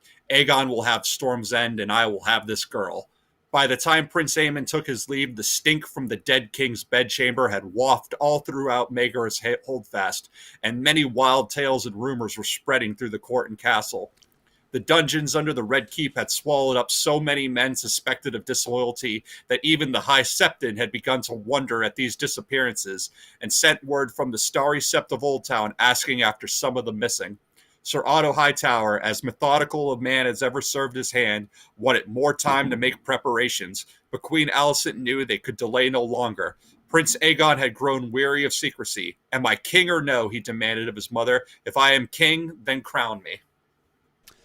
So one thing I think people miss about this is because it's just one of those quintessentially George Martin, A Song of Ice and Fire kind of lines, like the dead king's rotting smell spreading all through Maegor's holdfast, and the rumors and tales spreading just as fast. It's just quintessential stuff here. But I do think they got some of that vibe on the show, especially with the opening of the episode 9, where it's just everything is quiet and empty. All the laughter's gone, and then we see the king is dead, and then later on we see people hanging, people that have been executed just hanging in the central little atrium there. So I feel like they got the vibes, even if we didn't get the smell.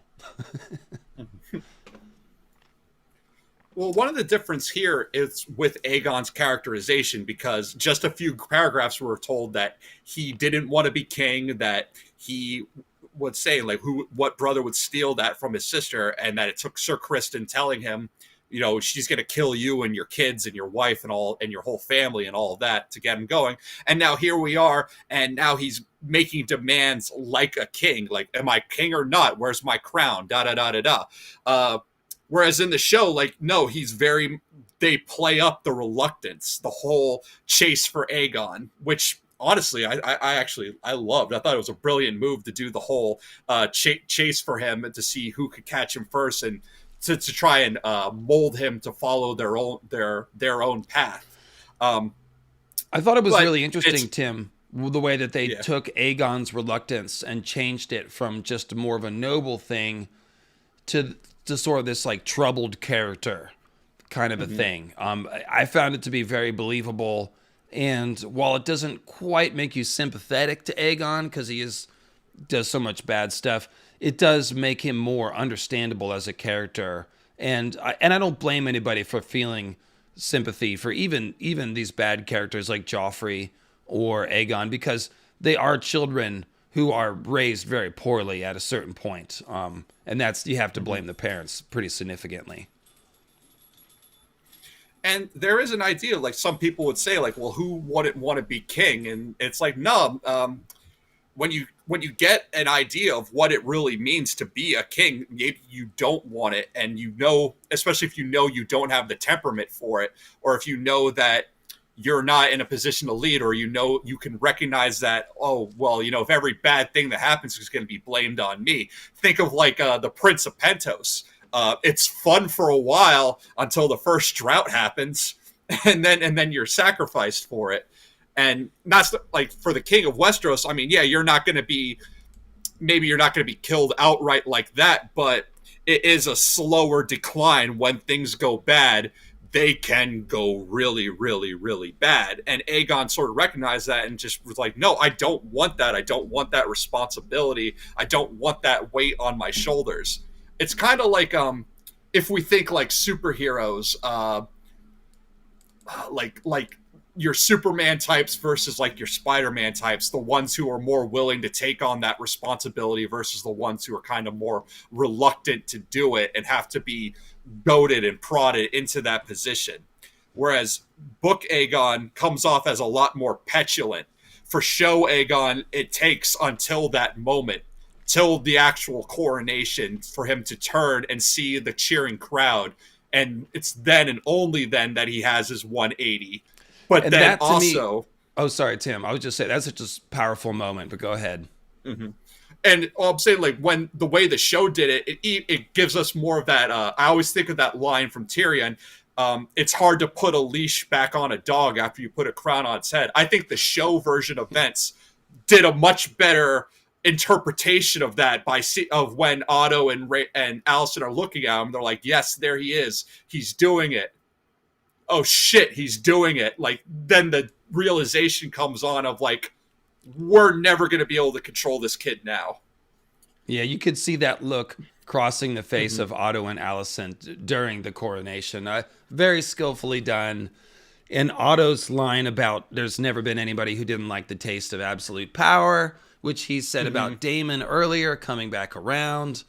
And yeah, I just love that moment where Aegon's like, okay.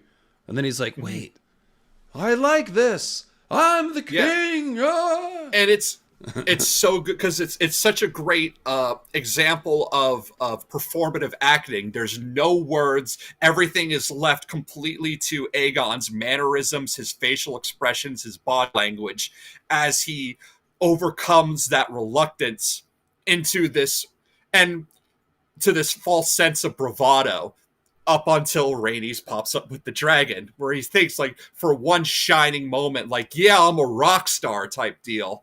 And he's like, I think I could grow to like this. But then immediately it's uprooted with the change, with Rhaenys popping out under the dragon pit.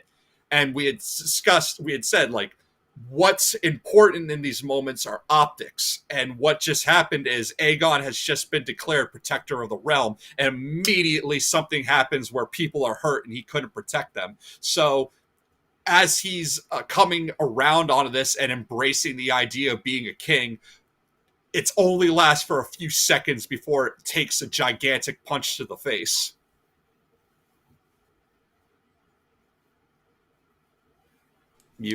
Well said, Tim. Well said. Yes, I tried to click the unmute. I just missed with my mouse click. So yeah, you pretty much covered it. But again, I just like the way they have taken the reluctance of Aegon and made that a much more complex and sort of inner conflict kind of a plot point. So that works for me. It makes Aegon a little more interesting, and we'll see how that plays into the rest of his arc. So skipping ahead a little bit, it says, the Silent Sisters were sent for to prepare for the corpse for burning, and riders went forth on pale horses to spread the word to the people of King's Landing, crying, King Viserys is dead, long live King Aegon. Hearing the cries, Munkin writes, some wept, whilst others cheered, but most of the small folk stared in silence, confused and wary, and now and again a voice cried out, long live our queen. You could see a little bit of this in the Dragon Pit, where people were standing around like, what's going on? People look confused. But they kind of got with it pretty quick. So the confusion of the people is played up a little more here. Yeah, because I rewatched episode 9 just as I reread this chapter before we went live. So I remember the scene up until they place the crown. Kristen Cole places the crown on Aegon's head and declares Aegon the king.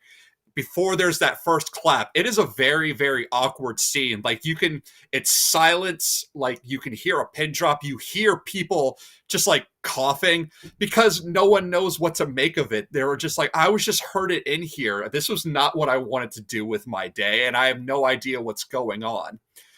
And that's like the thing, the show, like, this is very much a show coronation. It just needs the air of legitimacy, and that's really the more of the point. Like, it's not a proper coronation. It's very hurried, very, very last minute patchwork put together, and it's because Otto's window of opportunity has run its course. Like, he knows he's out of time at this point.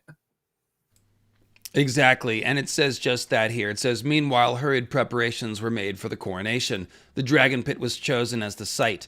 Under its mighty dome were stone benches sufficient to seat 80,000, and the pit's thick walls, strong roof, and towering bronze doors made it defensible should traitors attempt to disrupt the ceremony. So it's almost like you could see Ryan Condal reading that and be like, but what if the disruptor was a dragon beneath the floor, kind of a thing. And of course, that actually wasn't Ryan's idea. That was one of the other writers that had that idea. They said that on the behind-the-scenes one. So on the appointed day, Sir Criston Cole placed the iron and ruby crown of Aegon the Conqueror upon the brow of the eldest son of King Viserys and Queen Alicent, proclaimed him Aegon of House Targaryen, titles. His mother, Queen Alicent, beloved of the small folk, placed her own crown upon the head of her daughter Helena, Aegon's wife and sister. This is definitely missing from the show. Not sure why they skipped that. After kissing her cheeks, the mother knelt before the daughter, bowed her head, and said, "My queen." That would have been a nice moment. Yeah, I don't know why they cut that. That would have been a good mother-daughter moment to have. I mean, they still could have done it. Even I guess maybe they thought having that sweet moment between mother and daughter would be so totally uprooted. Then when Rhaenys pops out, I think maybe they wanted it to be more of a. I guess it would be kind of jarring for that sweet moment to immediately be upended by that, whereas it's more palatable for Aegon's like God, Jesus Christ pose moment to be interrupted by that than something like a sweet mother daughter moment. I think that's it exactly. The scene with Rhaenys crashing out of the floor works the best if it's interrupting Aegon's triumphant moment, and that removes the beat for that crowning of Helena. Yeah, I think we've solved the mystery. So it says, how many came to see the crowning remains a matter of dispute. Grand Maester Munkin, drawing upon Orwell, tells us more than 100,000 small folk jammed into the dragon pit. 20,000 over capacity. So it's like a huge football stadium. Not even just a football stadium, but like the biggest one. There's only a couple that seat 80 to 100,000. You know, like the Rose Bowl, the old Silver Dome in Michigan, in Detroit. So yes, picture this in the Pontiac Silver Dome. I think that's about perfect, actually. And then it says, okay, and Mushroom says the stone benches were half filled, so who knows? When the High Septon was in Old Town, with the High Septon in Old Town, too old and frail to journey to King's Landing, it fell upon Septon Eustace to anoint King Aegon's brow with holy oils and bless him in the 7 names of God. Would you pick up reading there? A few of those in attendance with sharper eyes than most might have noticed that there were four white cloaks in attendance on the new king, not 5 as heretofore. Aegon II had suffered his first affections the night before when Sir Stephen Darklyn of the King's Guard had slipped from the city with his squire, 2 stewards, and 4 guardsmen. Under the cover of darkness, they made their way out a postern gate to where a fisherman's skiff awaited to take them to Dragonstone. They brought with them a stolen crown, a band of yellow gold ornamented with 7 gems of different colors. This was the crown King Viserys had worn, and the old King Jaehaerys before him. When Prince Aegon had decided to wear the steel and ruby crown of his namesake, the Conqueror, Queen Alicent had ordered Viserys' crown locked away, but the steward entrusted with the task had made off with it instead. After the coronation, the remaining Kingsguard escorted Aegon to his mount, a splendid creature with gleaming golden scales and pale pink wing membranes. Sunfire was the name given this dragon of the Golden Dawn. Munkin tells us the king flew thrice around the city before landing inside the walls of the Red Keep. Sir Eric Cargyle led his grace into the torchlit throne room, where Aegon II mounted the steps of the Iron Throne before 1,000 lords and knights. Shouts rang through the hall. So, this is another change that we see because here it's Sir Stephen Darklyn who takes the crown, but the show has changed that to make it the Cargyle twin, who's the one who steals the crown and presents it to Rhaenyra. I'm not sure if we'll get Sir Stephen Darklyn later. I don't, because I think, to the best of my knowledge, we've seen 5 of the Kingsguard be named, including Harold Westerling, so he could just be one of the remaining 2, or they could be combining his story with Harold Westerling's. Seems to be kind of the route they're taking. Yeah, and I'm definitely okay with that. I don't need every Kingsguard perfectly represented in name or whatever. But yeah, this is a change. I forgot, Tim. Sunfire is the Illuminati dragon, the dragon of the Golden Dawn, the Freemason dragon, if you will. I'm not sure what George was trying to say there. But, Sunfire the Beautiful. This is the moment that was lost. And it feels like taking away a moment of, Aegon's a Targaryen too, and he's going to use his dragon in war as much or more as anybody else. So it's a little bit of a missing beat to establish him as a dragon rider here. But of course, they made the choice to do the Melis thing instead. I don't want to be the dead horse. He's knocked out with one punch by Luther Largent, so we don't need to keep punching it, the dead horse. But yeah, that was the choice they made. But this is the moment that was missed. Here it is. Deleted text, not deleted scenes, deleted text, if you will. So on Dragonstone, no cheers were heard. Instead, screams echoed through the halls and stairwells of the Sea Dragon Tower, down from the Queen's apartments where Rhaenyra Targaryen strained and shuddered in her third day of labor. The child had not been due for another turn of the moon, but the tidings from King's Landing had driven the princess into a black fury, and her rage seemed to bring on the birth, as if the babe inside her were angry too and fighting to get out. Now, that's probably one of the worst passages of Maester propaganda in this whole thing. Like, here's a pregnant mother going into premature labor, and it's like, oh yes, it's her fault. It's her rage brought it on, and she was in a fury, and like, yeah, I mean, maybe this traumatic news is what triggered it, but it definitely seems like some propaganda. Yeah, and especially when you say like on her third day, and it's like, motherfucker, you try going through that kind of pain for 3 days straight and tell me you're not going to be a little pissed off. Of course you're going to be angry and screaming obscenities when you're going through that type of shit. Yeah, we're tone policing a woman in her third day of labor. So she was raising her voice. Fuck, dude. Like, I get kicked in the nuts once and I'm gonna scream obscenities for 5 minutes, and I know that pain will. I know the pain will pass though if I just give it a few moments and walk it off. Like, again, try going through that for 3 days straight. It's gonna be agony. Yeah, so just wanted to point that out. It says, the princess shrieked curses all through her labor, calling down the wrath of the gods upon her half-brothers and their mother, the queen, and detailing the torments she would inflict upon them before she would let them die. Now, there is kind of a cool angry Rhaenyra, thing that's here. And I think we're going to get some more of this part of Rhaenyra in future seasons. We saw that moment, obviously, where she turned towards the camera at the end of the last episode, broken in a way that she hadn't been before. Her son's just died, and she's got a new hardness, and you could see some rage there. So we'll see how far they take the character in this direction. We never knew how much of this was truth. But some of it does sound like genuine Targaryen fury at the same time. So who knows? But let's talk about the lizard baby. She cursed the child inside her too, Mushroom tells us, clawing at her swollen belly as Maester Gerardus and her midwife tried to restrain her, shouting, "Monster, monster, get out, get out!" And they got some of this in the TV show.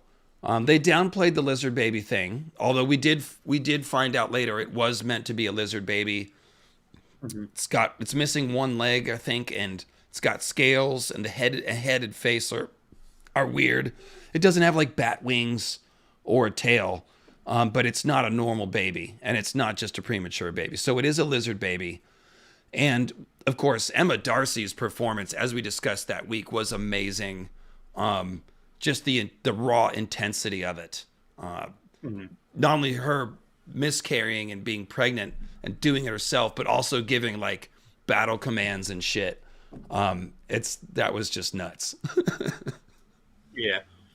Yeah, because it is one of those things, like, it was hard to see in the moment when you're first watching the episode, and unless you're, like, pausing and really looking closely between the lighting, the camera angles, it being covered in, like, blood and stuff, like, it's hard to make out. It really did take till after the episode when we got those clear pictures of the cleaned-up prop to see exactly what they were trying to get across, and that's when you can see it in full detail, what this baby looked like. And while it's not as horrid as the book makes it out to be, there definitely is some dragon-esque qualities to it to make it seem like, yeah, there's definitely something going on in Targaryen genetics where these type of freak births can definitely crop up from time to time. All right, so will you go ahead? I will give you the honor of reading the next paragraph, Tim. Give it your Lovecraftian best. She cursed the child inside her too, Mushroom tells us, clawing at her swollen belly as Maester Gerardus and her midwife tried to restrain her and shouting, "Monster, monster, get out, get out, get out." When the babe at last came forth, she proved indeed a monster, a stillborn girl, twisted and malformed, with a hole in her chest where her heart should have been, and a stubby, scaled tail. Or so Mushroom describes her. The dwarf tells us that it was he who carried the little thing to the yard for burning. The dead girl had been named Visenya. Princess Rhaenyra announced the next day, when Milk of the Poppy had blunted the edge of her pain, "She was my only daughter, and they killed her. They stole my crown and murdered my daughter, and they shall answer for it." And so the dance began. Now that is a line I think we might get verbatim in season 2. Don't you think? I mean, that's a good one. I'd be using that if I was Ryan. Well, for me, like, the moment they could, but the moment of the birth is past, they might tweak it a little bit with the news of Luke's death, change it to "he was my son and they killed him, they stole my crown and murdered my son." That actually would make more sense. Yeah, it would. Yeah, so good point. There you go. That would make more sense. But that determination is they hit the beat. The point is, like, there's a moment when it is in doubt and people are sending ravens and maybe it could have been negotiated. But there comes this point of no return when it's too late now. Cleo, come here, girl. I just put in some new wood drawers below my desk and Cleo thinks they are bird toys. She's very convinced that they're there for her to chew on. So yeah, epic line there. I hope they use some part of it. And rest in peace, baby Visenya. And of course, a hole in her chest where her heart should have been. It's very poetic, kind of symbolic. You know, it sounds, I talked about in the last stream, in the 1899 stream, actually, we're talking about the death of children as a narrative device, how it represents killing the future. You know, if all the children died and were only the adults left, humanity would be gone within a generation, right? So children literally are the future of humanity. And when children die, when adults kill them especially, it shows like a cannibalistic side of humanity. So here we have a child born without a heart. And you can see Rhaenyra's heart is hardened. You know, Rhaenyra's empathy and her softness is kind of burned out, just like this child does not have a heart. So you can see it's just emblematic of the war that's to come.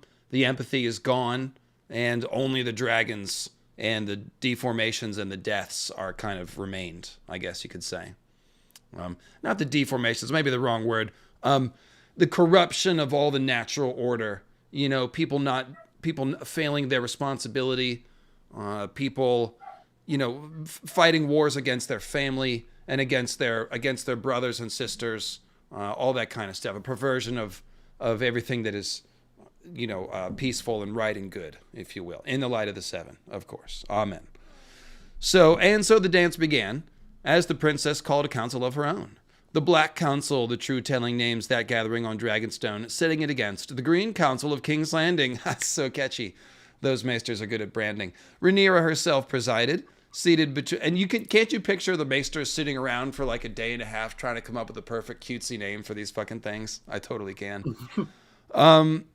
So Rhaenyra herself presided, as we saw on the show, seated between her uncle and husband, Prince Daemon, and her trusted counsel, Maester Gerardus. Gerardus has not really been there too much. He was important in the Lena thing, but got cut because of the way that played out. So in the books, Rhaenyra has her trusted maester that she always wants to use, basically. And that's Gerardus. So her 3 sons were present with them, though none had reached the age of manhood. Jace was 14, Luke 13, Joffrey 11. 2 king's guards stood with them, Sir Eric Cargill, twin to Sir Auric, and the Westerman, Sir Laurent Marbrand. 30 knights, 100 crossbowmen, 300 men-at-arms, blah-de-blah-de-blah. They had always been deemed sufficient for a fortress of such strength. As an instrument of conquest, however, our army leaves something to be desired, Prince Daemon observed sourly. Will you pick up with a dozen lesser lords? And I'm going to put Cleo back now. A dozen lesser lords, bannermen, and vassals to Dragonstone sat at the Black Council as well. Celtigar of Claw Isle, Staunton of Rook's Rest, Massey of Stone Dance, Bar Emmon of Sharp Point, and Darkland of Duskendale amongst them. But the greatest lord to pledge his strength to the princess was Corlys Valerian of her Driftmark. Though the sea snake had grown old, he'd like to say that he was clinging to life, like a drowning sailor clinging to the wreckage of a sunken ship. Mayhaps the Seven have preserved me for this one last fight. With Lord Corlys came his wife, Princess Rhaenys, 55, her face lean and lined, her black hair streaked with white, yet fierce and fearless as she had been at 22. The queen who never was, Mushroom calls her. What did Viserys ever have that she did not? A little sausage? Is that all it takes to be king? Let Mushroom rule then. My sausage is thrice the size of his. And there we go, Mushroom with his big dick energy. Yeah, and cut. That's it. That's all. That's where I wanted to get to, Tim. This stream is over. That's it. Shut her down. Is that all it takes to be king? Let Mushroom rule then. My sausage is thrice the size of his. So that's pretty great. It's little sneaky feminism there from Mushroom. And it also recalls the line of Alysanne to Jaehaerys talking about, what it really takes to be qualified to rule. It's just the naughty bits that we're talking about here. So, when we say feminism, obviously we're talking about a more modern concept, but really all we're talking about here is pointing out the unfairness in a patriarchal society. You don't need a modern lens to do that. Unfair is unfair.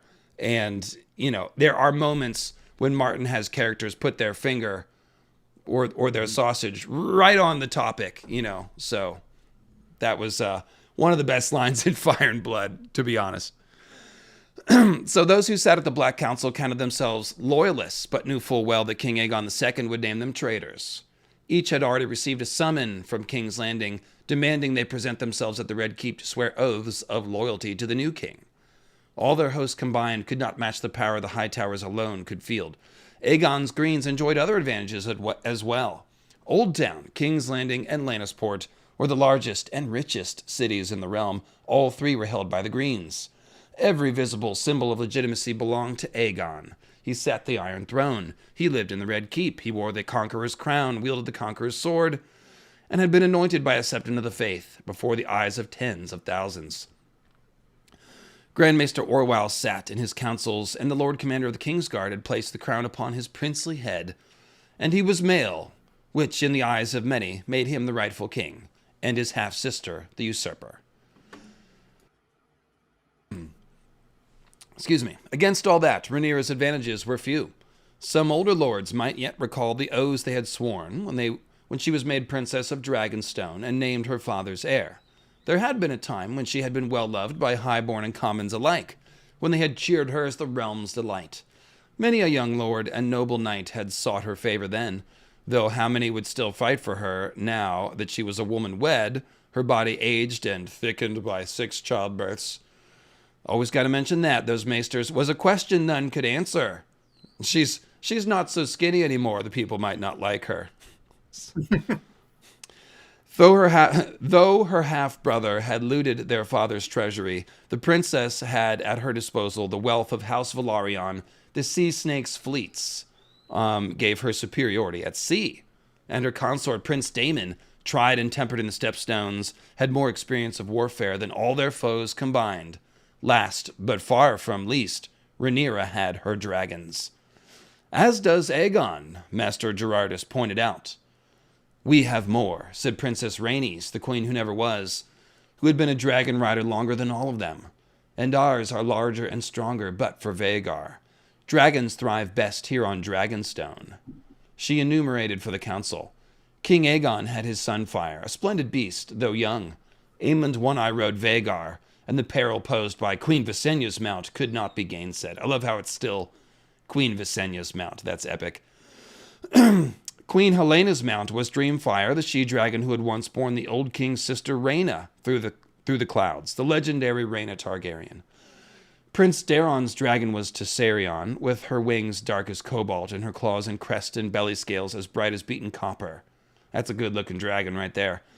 That makes 4 dragons of fighting size, said Rhaenys, Queen Helena's twins had their own dragons too, but no more than hatchlings. The usurper's youngest son, Maelor, was possessed of only an egg.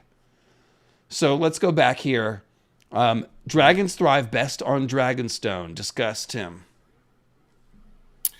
Okay, so when we think of like these dragons, and at the end, especially at the end of the timeline, when we're told the dragon pit is what stunted their growth, that dragons need they need to roam wild. Like the one thing that's confining a dragon from growing is just the space it lives in at its age. And then the show has taken that and saying like, no, there is a limit to it. Eventually the dragons will get so big though that their bodies just can't handle it. Like their skeletons will kind of just give out underneath their own weight.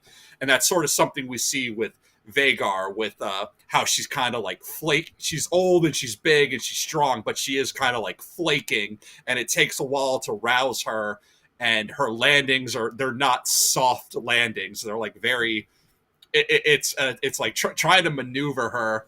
It's like trying to, I would imagine like someone who's like trying to get their Class A license for the first time. Like the first time you're trying to back in an 18-wheeler, that's probably what riding Vhagar seems to be like. You don't like really need to get a sense of how to maneuver this and get it right. Otherwise, you're going to end up wrecking some shit. Boy, Tim, in the scene with Lena flying her in episode 6, she really felt like a B-52, didn't she? Like just the sound and the wind and the size. Like I loved it.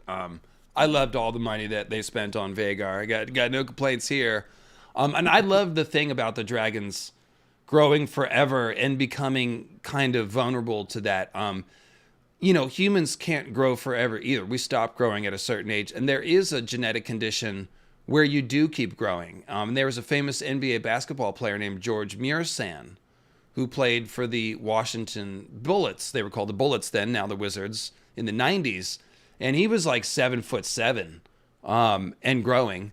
But eventually he had health problems. And people that get above 7 feet frequently have ankle and knee problems when they try to do athletics. I mean, it's just an upper limit of how big the human body can really handle growing. And when you grow forever, eventually that's a bad thing.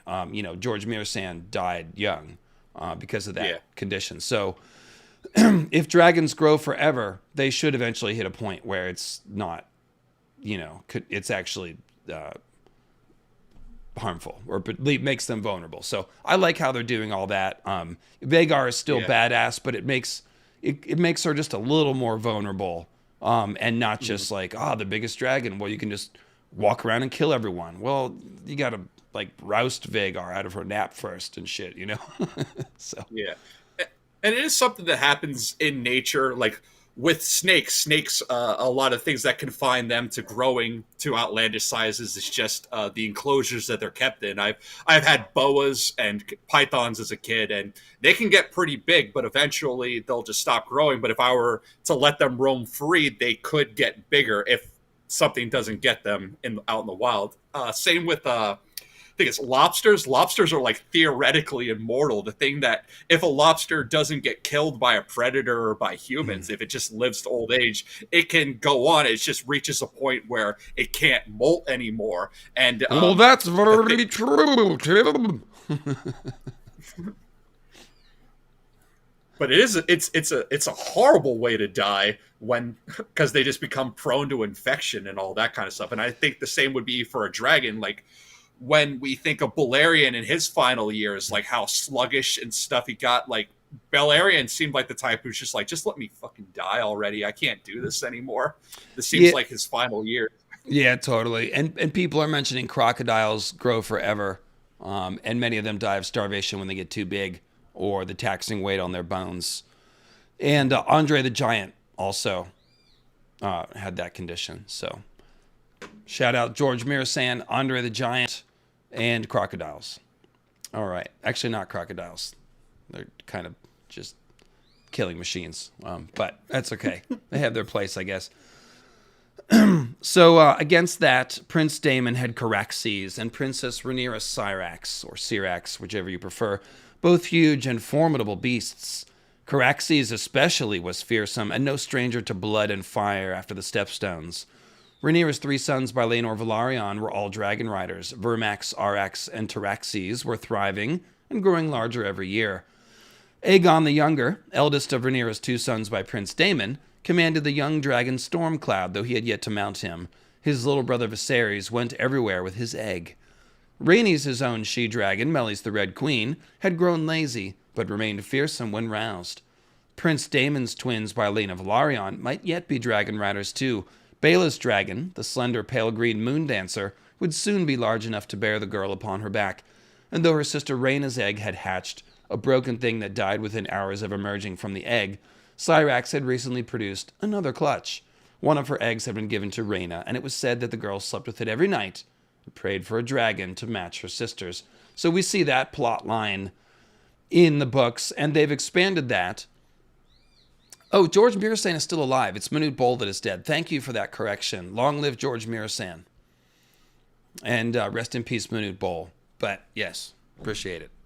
Factually incorrect, but the point was right. So here we see counting of all these dragons. And okay, so the point I wanted to make was that they've taken this detail about, Rhaena having an egg that didn't hatch yet, or one that hatched and it was malformed, versus her sister having Moondancer. And they've used that to flesh out the characters of Rhaena and Baela and draw some difference. Daemon apparently was able to connect with Baela better because she was a dragon rider, and that's left Rhaena feeling a little bit neglected. And that just gives you a little extra human beat to, like I said, to differentiate the characters and also start to explain their motivations. And now we're all looking to see if Rhaena will claim a dragon, or if one will hatch for her or something like that, because we're rooting for her to be included too, just like we had sympathy for Aemond when he was the only kid without a dragon in that episode 4 or 5 or whatever it was. So thoughts on the human element of having a dragon or not as a young Targaryen? Yeah, it does make Aemond stand out more too, because we know that it makes me wonder, did Daeron have a dragon before him too? Because we don't know when Tessarion hatched, because we haven't gotten to see Daeron. So it's kind of like one of those things, people who have ever had a younger sibling, if that younger sibling ever achieved something before they did, it does. I've had that. My brother is my younger brother, but he got his driver's license before I did, and that's one of those things that's wow, that kind of made me feel like shit that my younger brother achieved this before I did. So for Aemond, it's something that stands out. It's how can you be the only one without a dragon when your brother has one, your sister has one, your nephews who are younger than you have one?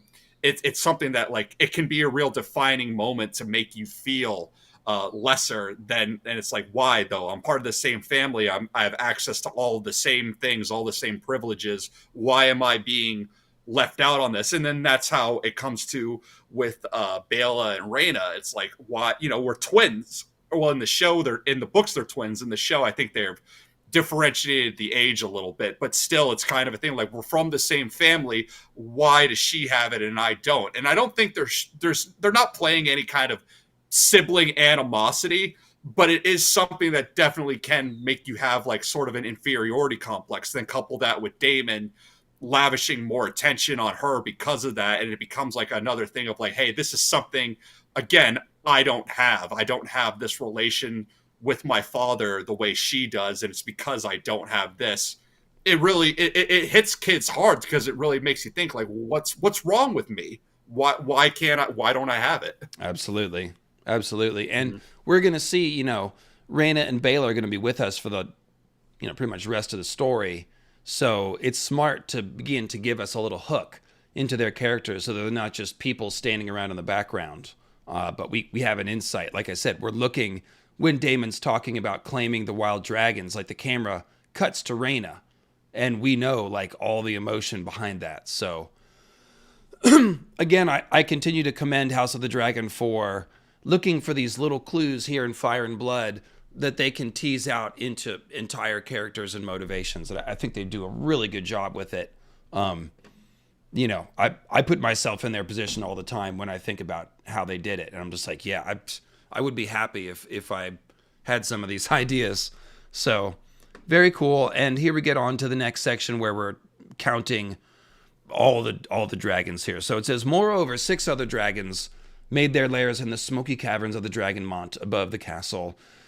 There was Silverwing, good Queen Alisanne's mount of old, Sea Smoke, the pale grey beast that had been the pride and passion of Sir Laenor Velaryon, hoary old Vermithor, unridden since the death of King Jaehaerys. And of course, that's the one Daemon was singing to in the cavern. And behind the mountain dwelled 3 wild dragons never claimed nor ridden by any man, living or dead. The small folk had named them Sheep Stealer, Grey Ghost, and the Cannibal. Basically the 3 best dragon names, or at least Cannibal and Sheep Stealer. Those are my favorites. Find riders to Master Silverwing, Vermithor, and Sea Smoke, and we will have 9 dragons against Aegon's 4. Mount and fly their wild kin, and we will number 12, even without Stormcloud, Princess Rhaenys pointed out. That is how we shall win this war. So obviously character change with Rhaenys. They've made her very much reluctant to join Rhaenyra's side, as opposed to being gung-ho on Rhaenyra's side. But it works really well because it creates Rhaenys feels like a free agent. She feels like this ally that Rhaenyra's trying to recruit, but it means more because it is hard. And when she finally jumps in, her and Corlys on Rhaenyra and Daemon's side, it's like that moment when you start to feel like, okay, we've got a chance. And so that to me was a little more interesting than just having them on Rhaenyra's side from the beginning. Both versions are fine, but I liked that beat in the show. What did you think? Yeah, I do like the show's version better, that Corlys and Rhaenys especially were someone who it's like, it's not a given. You have to earn their support. And it also was I think like it's a good change to give that characterization to Daemon, for Daemon to be the one to name all the dragons, to point out the wild dragons, and to say like, this is our force, this is how we win, because he is the one who's more battle minded. And it does take that weight off of Rhaenyra to know that Daemon's there, and Daemon, even though he knows that their forces aren't quite as up to par as the Greens, because they don't have as many of the big families or the big cities, like how they'd said Old Town, King's Landing, and Lannisport are in the hands of Greens. Who do we have? We have the Celtigars. We have the redheaded stepchildren of Valyria. It's like, yeah, but it's like how making the most of what you have again, and giving that characterization for Daemon is like, okay, my hand is shit, but I'm gonna make it work. Like that's something you need, and that's something that will also bring show Rhaenys and Corlys like, yeah, these people at least they have a plan, so it is worth kind of strapping our wagon to this horse, because he is gonna pull. We know Daemon's gonna pull something out of his pocket and actually give us a reason to kind of stick with this. Yeah, and also this is like in the book it says, oh, Daemon's experience and all this and that, but it honestly isn't highlighted that much. So by putting these lines in Daemon's mouth, it more clearly shows you like why you want Daemon on your side. Like, we know he's this dangerous and kind of reckless dude. He's got this dark side, as we've talked about. Daemon's dark side is maybe overemphasized in the show. But that moment in the show where we see him taking control and, just looking like a good war general. It's like, this is why you keep Daemon around if you're Rhaenyra. Like, this is why Rhaenyra was like, Daemon, I need you. They're coming to kill me. It all works to put these lines in Daemon's mouth and make Rhaenys the reluctant ally. So, like how they sorted that out, but it's largely the same sort of rundown here. So it says, Lords Celtigar and Staunton agreed. Aegon the Conqueror and his sisters had proved that knights and armies could not stand against fire and blood. Celtigar urged the princess to fly against King's Landing at once and reduce the city to ash and bone. This would have been a good idea. And how will that serve us, my lord? The sea snake demanded of him. We want to rule the city, not burn it to the ground. Yet not burn the whole city down, obviously, but striking quickly at King's Landing definitely would have been a valid strategy. But it says, it will never come to that, Celtigar insisted. The usurper will have no choice but to oppose us with his own dragons. Our 9 must surely overwhelm his 4. It's an interesting moment here. Oh, actually, let me read the next paragraph and then I'll give you this thought. At what cost? Princess Rhaenyra wondered. My sons would be riding 3 of those dragons, I remind you, and it would not be 9 against 4. I will not be strong enough to fly for some time yet. And remember, she's just given birth. And it would not be, and who is to ride Silverwing, Vermithor, and Seasmoke? You, my lord? I hardly think so. It will be 5 against 4, and one of their 4 will be Vhagar. That is no advantage. So you can see how Celtigar, someone who's never ridden a dragon, is very glib. Be like, oh yeah, well, 9-4, just send him down, and we'll win. It's like, what do you mean we'll win? 9 dragons and 4, we'll have 13 dragons trying to kill each other in the air. And at the end of it, a couple people might be alive. That's what would happen. And you can see that Rhaenyra can quickly, see that that's more the case, right? Yeah. And like it for a real world example, I can kind of think of like in the Korean War, like after nukes had become a thing, because again, dragons are like our analogy for nukes in this story.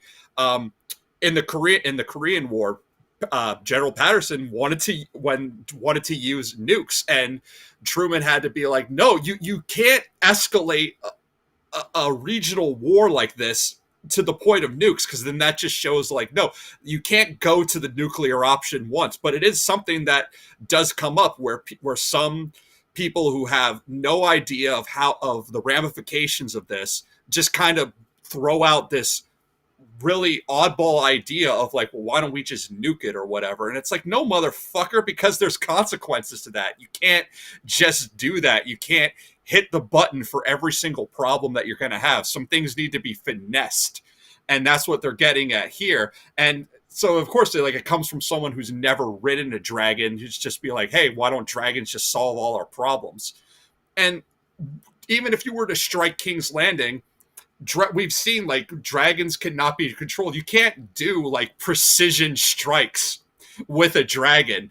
Collateral damage is always a given. We see this in the Stepstones when Caraxes lands on one of Daemon's old soldiers. Like, they can't differentiate. No, when you're fighting with dragons, friendly fire is the name of the game. Like, it's they don't discriminate. Burn means burn everyone I see, no matter what side they're on. Yeah, absolutely. You can see, when you pull a dragon out anywhere and start attacking stuff, like, many people will die, for sure. So it says, surprisingly, Prince Daemon agreed with his wife. In the Stepstones, my enemies learned to run and hide when they saw Caraxes' wings or heard his roar, but they had no dragons of their own.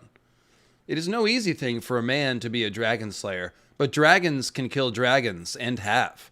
Any maester who has ever studied the history of Valyria can tell you that. I will not throw out our dragons against the usurpers unless I have no other choice. There are other ways to use them, better ways. So right here, very interesting little tidbit.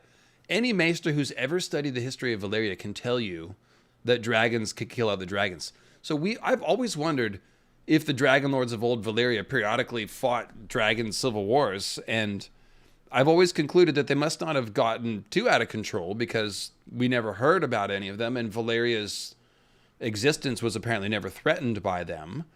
There is a hint that, like, part of the doom might have been a war of assassinations that killed too many of the mages or whatever, but this is the only reference we ever get to dragon-on-dragon violence in old Valyria. But apparently, anyone who's ever studied the history of old Valyria knows about this. So pretty interesting stuff right there, huh?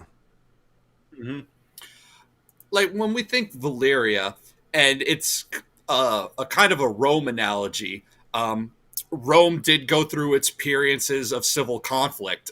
Civil wars were fought, and had to be revolts put down, and then kind of the empire fractures, and then kind of comes back together, and then fractures again and comes back together. It's never always in one piece. And when you have an empire, that is to be expected, especially one as big as Valyria, something that's going to be having such a different region. Like, how centralized power, how do you disseminate that to the far off reaches? Eventually, you do get a lord who gets too big for his britches and decides, well, you know what? I'm more than a lord. I'm a king. So I think it's something that it's something I think like if George ever were to want to do a side story, I hope he doesn't want to. I hope he finishes the main books, but for a side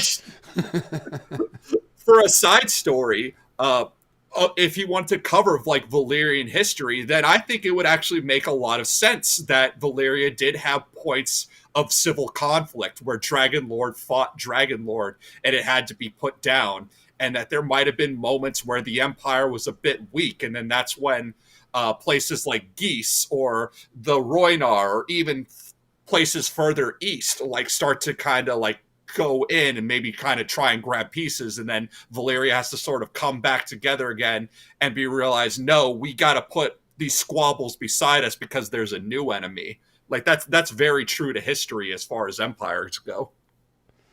Yeah, I mean, when you think about it, it does seem inevitable. It would be weird if there hadn't ever been Dragon Wars, but I think this is another detail that they've expanded upon in the show, where it's like, oh, Damon says any maester who's ever studied the history of Valyria knows this information that I also know because I study Valyrian history like the maesters. And we see on the show that Damon is very much a Valyrian Renaissance man. Over in Pentos, he's ransacking the libraries, reading about dead dragon lords, as Lena says, and he's building egg incubators and singing to Vermithor. So I love that they played up this aspect of Damon's character, and it makes sense that he would be the most connected to all this dragon stuff. So real quick, Tim, in the chat, there's a raging discussion going on about Nettles and Rhaena. Similar to the discussion of Laenor, who in the books is dead, but in the show has run away and faked his own death. We're wondering if future characters might be combined with played by other characters. So, for example, the person who rides Laenor's dragon, Seasmoke, in the future, could be, instead of that character, it could be Laenor in disguise, or just Laenor come back playing the same narrative role. Similarly, people are saying, well, maybe Nettles will turn out to be Rhaena, meaning that Rhaena would serve some of the same role of Nettles. I personally don't think that would work. They're so different characters. You know, Nettles is basically feral, and Rhaena is a princess, so they are very different. That's not to say that you couldn't serve some of the same narrative roles in a different way with a different character, but Nettles is a pretty fun character. I think she's not one that is going to be cut from the story. However, I do think they are going to do something with Rhaena to play up her role, because in the books, it works fine to just mention a character offhandedly and they don't really do much and they're just a side character. But if you cast somebody and show them on screen on a show, you kind of want to give them something to do. So I do think they will do something with Rhaena. I don't know what it is, and I don't think it will be playing Nettles' role. But I do think people are right to be looking for something, and I can see why people would think that. So I don't hate the idea, except for that Nettles is near and dear to my heart. So just wanted to say that real quick. Thanks for being civil to each other in the chat, by the way, guys. Yeah, I think Nettles is going to be her own individual character. I mean, in the book, it was important to showcase that because she was a dark-skinned character who's a dragon rider. Now, in the show, that's kind of less of a it's less unique. Thank you. I was trying to think of a good word. Less unique, because we do have people of color as dragon riders. But it's the way that she bonds with Sheepstealer that becomes the outlier for her, because it becomes an idea of, is she even really a dragon seed, or is she using sorcery, or is she using like Pavlovian conditioning?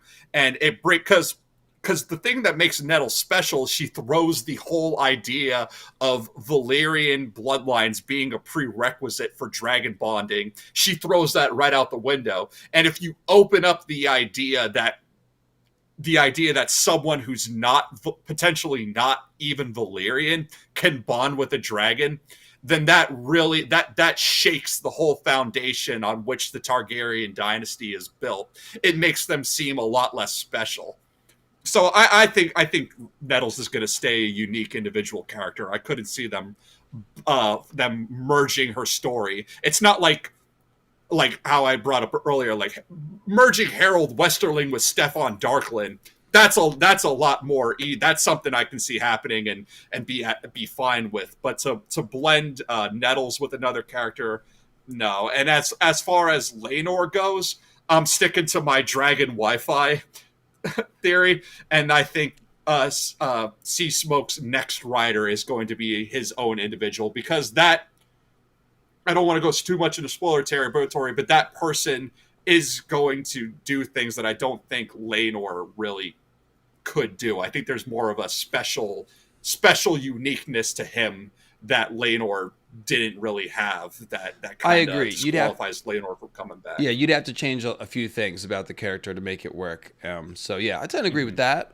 And I also think that, with Nettles, I mean, I guess I don't want to go into that too much, but I do think that, like, Nettles is showing us how the first Valyrians did it. I do think she's a Blood of the Dragon person, but she's using the sheep to tame the animal, to establish rapport. Because just because you have the blood of the dragon doesn't mean a dragon won't eat you, as we will find out.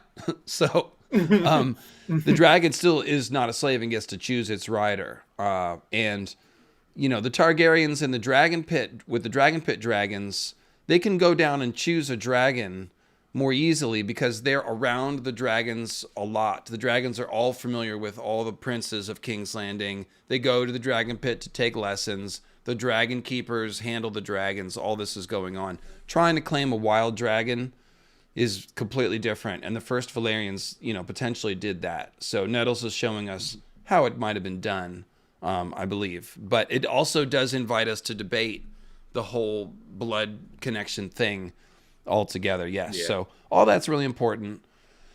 And for me, for me, the way I always looked at Nettles was not necessarily as Valyrian, but more of like the proto-Valyrian, something a bit more ancient, kind of maybe more like the High Towers and the Danes, something something maybe even a bloodline that comes even further east. Like if we go with the other theory of dragon origins from the Shadow, like again, like the point, what makes Nettles great is the murkiness that she goes in, because again, like George, just as we never are given a true telling of the dance, we're never given a true origin of the dragons, whether it's Valyria or the Shadowlands or somewhere else. It's the vagueness of history, and it's that murkiness that George loves to play with, and that's what makes Nettles unique, because it's like you don't have a definitive answer. Is she a dragon seed? Is she a bloodline even more ancient than that? Or is she just a girl,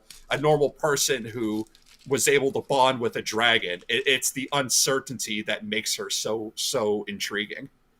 Yeah, and one thing I will say, without getting into too many spoilers about Adam of Hull, is, he's supposedly like Laenor's bastard, and it's like, well, Laenor's gay. How could he have a bastard? I do like the fact that on the show they told us that Laenor has tried to go straight, due to pressure from his parents or whatever. So that trying could potentially explain children, although there are other options for their paternity as well, which we'll get into debating in season 2. But I see the chat talking about it, so I just did want to point that out. I like that detail from season 1, that Laenor did. We don't like the detail for him, and that people shouldn't be forced to be somebody they're not. But plot-wise, it works to say that, well, he did try. And maybe he's got a little Laenor ling running around. But this just makes me think of, would that mean that if they are, he is Laenor's bastard, that would make his mother like the practice girl or something to try and get it right so that he could do his duty with Rhaenyra? I don't know. I prefer the other idea of who the Hull boy's real father is. I think that is The only problem with that, I do like it better, but then there's the issue of like, well, how are they dragon riders? But don't want to get into that too much. We'll table that. We're going to do a spoilers to season 2 preview with Tim and Nettles here, probably sometime pretty soon. So we'll just table that one until then. But we'll talk about all the things that are going to come on season 2 from a Fire and Blood perspective and how they might be adapted. So that'll be a good one to kick around then. So let me keep reading. It says, "We must fight this war with words. Before we go to battle, the prince declared," and that's Daemon. "The lords of the great houses held the key to victory," Daemon insisted. "Their bannermen and vassals would follow where they led. Aegon the usurper had won the allegiance of the Lannisters, the Highgardens. The Lannisters of Casterly Rock, and Lord Tyrell of Highgarden was a mewling boy in swaddling clothes, whose mother, acting as his regent, would most likely align the reach with her overmighty bannermen, the Hightowers. But the rest of the realm's great lords had yet to declare. Storm's End will stand with us," Princess Rhaenys said. She herself was of that blood on her mother's side, and the late Bormund had always been the staunchest of friends. Prince Daemon had good reason to hope the Maid of the Vale might bring the Eyrie to their side as well.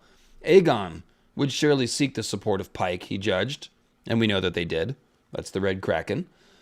Only with the support of the Iron Islands could Aegon hope to surpass the strength of House Velaryon at sea. But the Ironmen were notoriously fickle, and Dalton Greyjoy loved blood and battle. He might easily be persuaded to support the princess. Can you pick up the North? Was too remote. The North was too remote to be of much import in the fight, the council judged. By the time the Starks gathered their banners and marched south, the war might well be over, which left only the River Lords, a notoriously quarrelsome but lot ruled over, in name at least, by House Tully of Riverrun. "We have friends in the Riverlands," the prince said, though not all of them dare show their colors yet. "We need a place where they can gather, a toehold on the mainland large enough to house a sizable host, and strong enough to hold against whatever forces the usurper could send against us." He showed the lords a map. "Here, Harrenhal." And so it was decided. Prince Daemon would lead the assault on Harrenhal, riding Caraxes. Princess Rhaenyra would remain on Dragonstone until she had recovered her strength. The Valyrian fleet would close off the gullet, sallying forth from Dragonstone and Driftmark to block all shipping entering or leaving Blackwater Bay.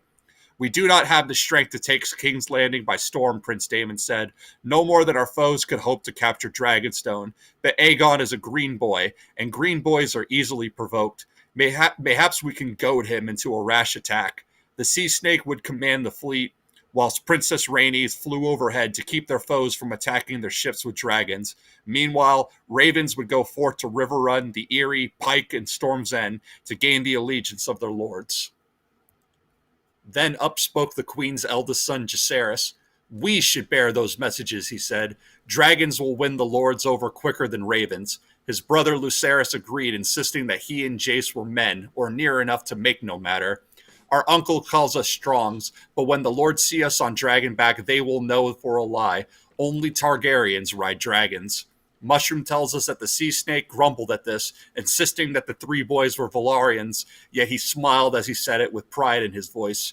Even young Joffrey chimed in, offering to mount his own dragon Tyraxes and join his brothers. So this is similar to the books, obviously, with Rhaenys patrolling with Meleys over the gullet and the boys, taking the messages. So very faithfully adapted. It makes sense for Rhaenys and Meleys to patrol a huge area of sea. Meleys is a big enough dragon to take action by herself, and Meleys is the fastest dragon. So cover a large amount of ground and ready to handle something. And also Rhaenys is the kind of person you would want to be able to make a decision. Should I pull the trigger and blast somebody with fire, or just observe that something has happened and go report back? That's not, if Jace or Luke were sent to patrol the gullet, all you would tell them to do was come back to Dragonstone if they saw something amiss, and then you'd be worried about it. So that's a better job for Meleys and Rhaenys, because people have asked, well, why didn't Meleys and Rhaenys go to Storm's End? Well, they didn't anticipate there being a dragon fight at Storm's End. And they thought that was a safer thing. And they're going to talk about this here. So it continues. So young Joffrey chimes up, right? And it says, Princess Rhaenyra forbade that. Joff was but 11, but Jacaerys was 14, Lucerys 13. bold and handsome lads, skilled in arms, who had long served as squires. If you go as messengers, not as knights, she told them. You must take no part in any fighting. So again, just like the show, not until both boys had sworn solemn oaths upon a copy of the seven-pointed star would her grace consent to using them as her envoys. I forgot that was in the books. So they pulled that from the books too. That's interesting. It was decided that Jace, being the older, would take the longer, more dangerous task, flying first to the Eyrie to treat with the Lady of the Vale, and then to White Harbor to win over Lord Manderley, and lastly to Winterfell to meet with Lord Stark. Luke's mission would be shorter and safer. He was to fly to Storm's End, where it was expected that Boros Baratheon would give him a warm welcome. Don't! Nope. Nope. Don't! That didn't work out now, did it? Oh, boy. Do you want to go ahead with hasty coronation? A hasty coronation was held the next day. The arrival of Sir Steffon Darkland, late of Aegon's Kingsguard, was an occasion of much joy on Dragonstone, especially when it was learned that he and his fellow loyalists, Turncloak, Sir Otto would name them when offering a reward for their capture, had brought the stolen crown of King Jaehaerys the Conciliator. 300 sets of eyes looked on as Prince Daemon Targaryen placed the old king's crown on the head of his wife, proclaiming her Rhaenyra of House Targaryen, first of her name, Queen of the Andals, titles. The prince claimed for himself as the style protector of the realm, and Rhaenyra named her eldest son, Jaehaerys, the Prince of Dragonstone and heir to the Iron Throne.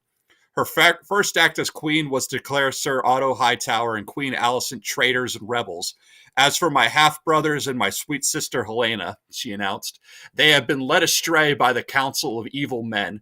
Let them come to Dragonstone, bend the knee and ask my forgiveness, and I shall gladly spare their lives and take them back into my heart. For they are of my own blood, and no man or woman is as cursed as the kinslayer. Word of Rhaenyra's coronation reached the Red Keep the next day, to the great displeasure of Aegon II. My half-sister and my uncle are guilty of treason, the young king declared. I want them attainted. I want them arrested. I want them dead. I want his house burnt to the ground. I want to piss on the ashes. I want them dead. But I'm disappointed cooler heads on the green. I'm disappointed we didn't get Alicent wrecking Viserys' Valyrian city as I predicted in Rage. But I want it burned. I want it smashed. Thrown out the window. Okay, so a couple things here. We see this kind of political statement from Rhaenyra. My half-brothers and my sweet sister, they've been led astray. So she's leaving the door open, to settle things. It's one of those things that she knows it probably won't be accepted. It's going to head to war, but she's sort of stating her values here, stating that there's a line between people like Otto Hightower, who are interested in power, and the younger generation of kids whom she's potentially willing to look at as being deceived. Although we see that, of course, Aegon and Aemond have plenty of agency, and Aemond turns into the backbone of the Greens, really.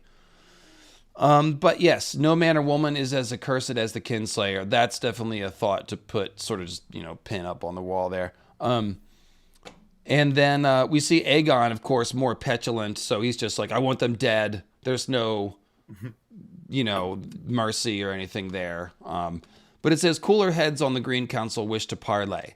The princess must be made to see that her cause is hopeless, Grand Maester Orwyle said. Brothers should not war against sister. Send me to her that we may talk and reach an amicable accord. Aegon would hear none of it. Septon Eustace tells us that his grace accused the Grand Maester of disloyalty and spoke of having him thrown into a black cell with your black friends. But when two queens, his mother, Queen Alicent, and his wife, I'm sorry, I have to laugh just because of the old trope of a white person going, but I've got a black friend. I can't be racist. So it's just funny. You and your black friends. Yeah, it's kind of awkward that they called them the blacks. And then the Velaryons, of course, are on the blacks. But they don't say it on the show that much. They say the greens more. But it always throws me off. So let's see here. But when the two queens, his mother, Queen Alicent, and his wife, Queen Helena, spoke in favor of Orwyle's proposal, the truculent king gave way reluctantly. So we do see a little bit of that. Alicent trying to urge for a course of action that's less bloodthirsty. And that is, something they played up on the show. But we do see some of that here as well, right? Mm-hmm. But here we're being told that it's Orwyle that's the one trying to give Aegon that advice that, like, you have to use soft power, when in the show it's Alicent. But then again, that brings us back to, who's this book written by Maesters, and even the Maester writing it has already acknowledged Orwyle is going to write, trying to present himself in a favorable light. So I think it's pretty funny seeing that Orwyle trying to pass himself off as the one who's like telling Aegon to not be so bloodthirsty, when in the show, no, it's his mother. And it makes more sense in the show, like to go the show route, that Alicent would be the one telling him, like, no, present honorable terms, present terms that, that Rhaenyra could actually be okay with, and let's try to avoid war. Because that is, in the show, like, everyone is still trying to walk that fine line. Nobody wants to be the one to fire the first shot. They're still all trying to use diplomacy. And this, again, is Aegon's petulance is something that we haven't seen yet. We haven't seen him pull this kind of tantrum, and it's something that I think will be more of a season 2 thing, when Aegon does this full heel turn, embracing the idea of being a king. And it depends on what direction they want to take. Like, is he going to go from completely reluctant, like we saw in episode 9, to like full megalomaniac? Mute.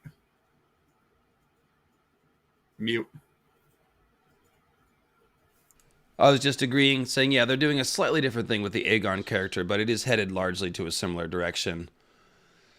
And so it says, Grand Maester Orwyle was dispatched across Blackwater Bay under a peace banner, leading a retinue that included Sir Auric, Cargill of the King's Guard, and Sir Gawain Hightower of the Gold Cloaks, along with a score of scribes and septons, among them Eustace. The terms offered by the king were generous, Monken tells in his true telling. If the princess would acknowledge him as king and make obeisance before the throne, Aegon II would confirm her in her possession of Dragonstone, and allow the island and castle to pass to her son Jacaerys upon her death, just like on the show. Her second son Lucerys would be recognized as the rightful heir to Driftmark, and the lands and holdings of House Velaryon. Her boys by Prince Daemon, Aegon the Younger, and Viserys would be given places of honor at court, the former as the king's squire, the latter as his cupbearer. Pardons would be granted to those lords and knights who had conspired treasonously with her against their true king. So those are the Alicent terms on the show, essentially, right? Yes, and on the show, these terms are not presented by Orwyle, they're presented by Otto, and this comes as a result of Otto losing the race for Aegon. Since Alicent gets him first, and Alicent's had the time to mold him more into her direction of things, Otto kind of has to like take that and be like, all right, fine, and kind of relents on that, though he is still making his own little power plays beneath her to try and kind of guide Aegon his own way. Yep, that's it exactly. And the terms, they are genuine terms, you know. It's as much of as you terms as you could send. Now, the Greens did pull a coup, but then they tried to negotiate. I guess that's my point, for whatever that's worth. Rhaenyra heard these terms in stony silence, then asked Orwyle if he remembered her father, King Viserys. Of course, your grace, the maester answered. Perhaps you can tell us who he named as his heir and successor, the queen said, her crown upon her head. You, your grace, Orwyle replied. And Rhaenyra nodded and said, with your own tongue you admit I am your lawful queen. Why then do you serve my half-brother, the pretender? Monken tells us that Orwyle gave a long and erudite reply, citing Andal law and the Great Council of 101. Mushroom claims he stammered and voided his bladder.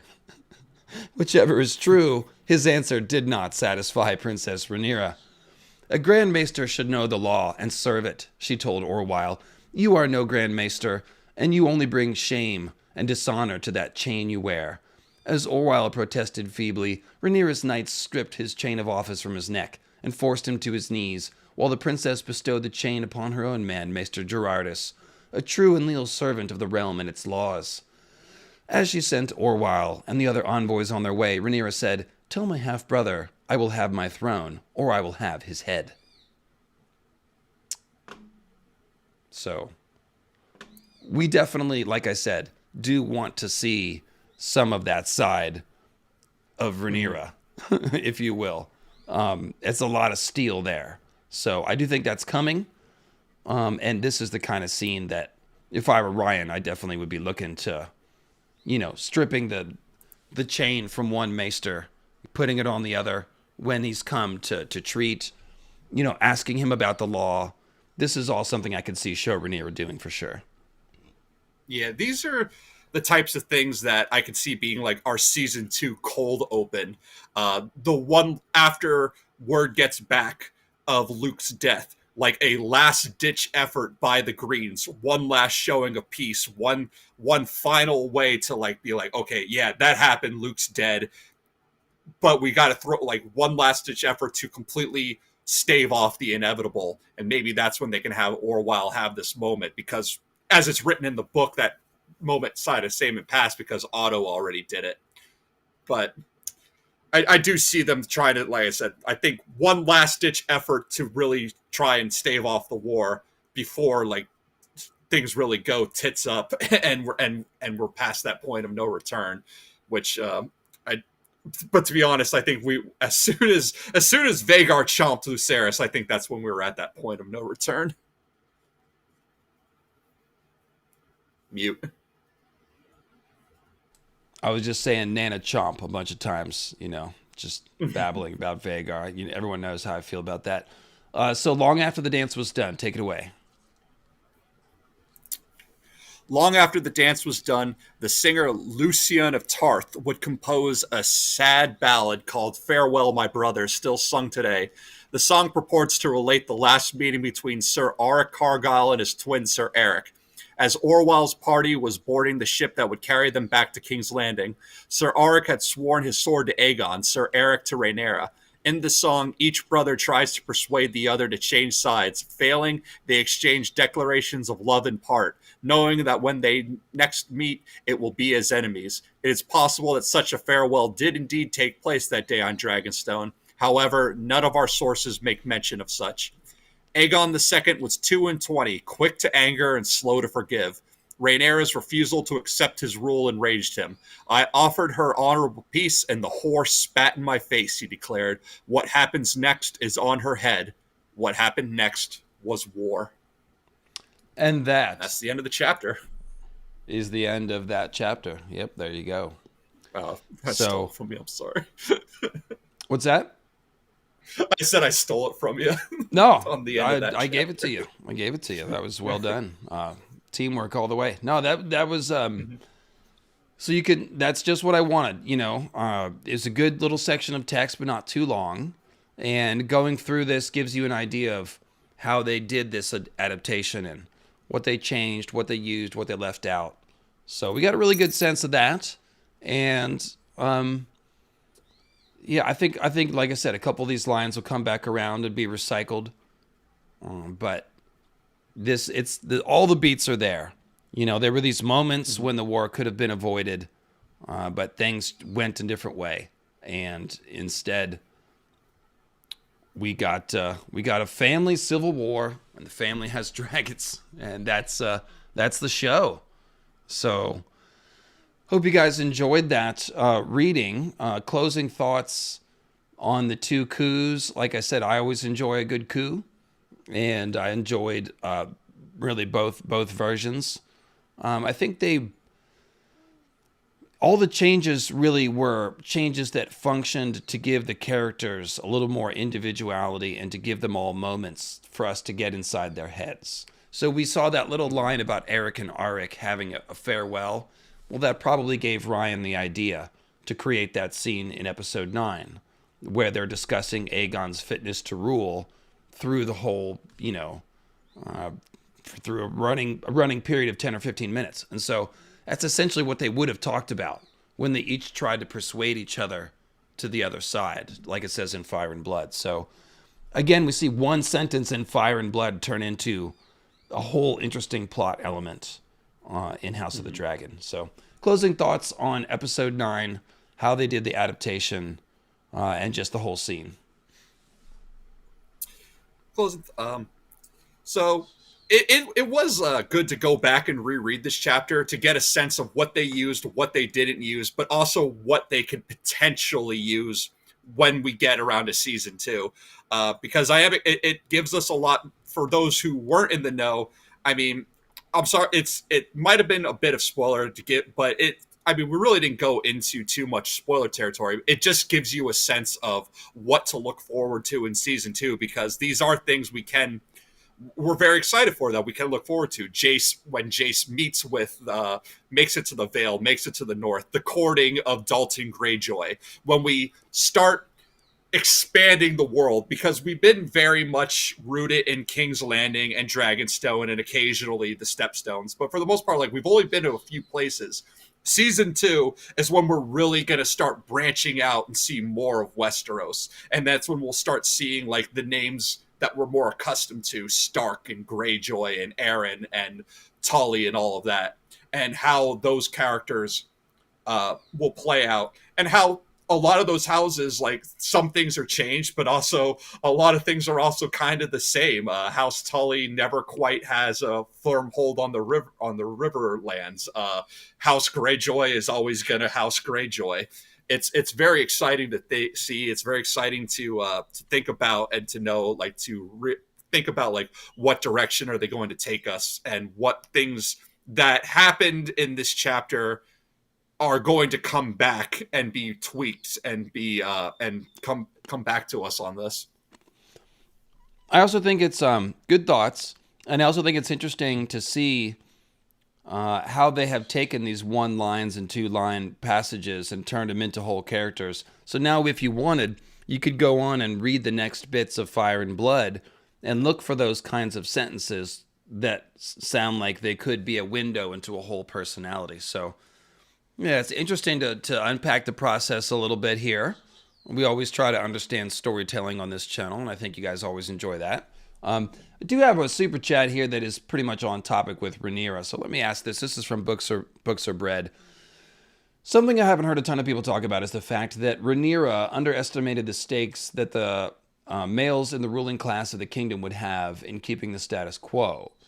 What if they had older sisters that were passed over?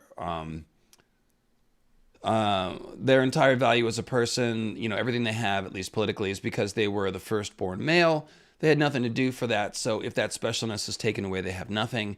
If this is the new normal, then they didn't earn their life, and many probably wouldn't want a new precedent for that reason alone. Plus, all the... some of these places might be taken and given to an older sister instead. The roots of the patriarchy run so thick in society, and those in power will not often give up power and specialness willingly. Well, we discussed this when we discussed the Great Council before the season, because this is the reason why everyone opposes Rhaenys in the end, even though she's obviously a better candidate than Viserys, is because it creates a precedent. And half the lords in the kingdom may have an older sister out there. So this is the awkwardness of Viserys trying to put Rhaenyra on the throne, is he does not issue a law change that says from now on, females and males can inherit all over the kingdom. He's just said that Rhaenyra is his heir. And that's that. So it's basically like he's trying to carve out an exception for Rhaenyra, but not actually change the law. And that's one reason why it's easily swatted aside. But it also shows you, like, to actually change the law would have been an entire revolution. Like, it literally would have been, they would have had to fight a war over that, potentially. So it's a huge change. You can't necessarily blame Viserys or Rhaenyra for not going that far. It's a question of whether or not they even could have. But it's definitely worth pointing out the scope of comprehending what that change would actually mean. What are your thoughts, Tim? Yeah, because when we go back to what we had read, Ironrod had brought up too, like, even going back before the Great Council 101, the Andal tradition was also male primogeniture. So that was something that even before the Targaryens took over, was something that was already kind of ingrained in Westerosi society. And I think it's one of the things that also creates such a culture shock and such a backlash when Dorne finally gets brought into the fold, because Dorne, the system of inheritance is eldest child, regardless of sex. Women will inherit. I've long thought that's one of the reasons why the Blackfire rebellions happened, is because of a backlash against Dorne, and when they're brought in, how that affects inheritance. If Dorne can have female inheritance, then that might give daughters an inkling to think that they have rights. I phrased that as more harshly than I wanted to, but that's kind of like the mindset. And this is kind of just like that. This is the same deal 100 years earlier. If Rhaenyra inherits, and if gives the idea that women can inherit it, then it does throw the system on its head. Again, how many lords have a sister, an older sister, who might then press their claim? They even said the Lady of the Vale. One reason that Rhaenyra is so adamant on getting her is, or not adamant, so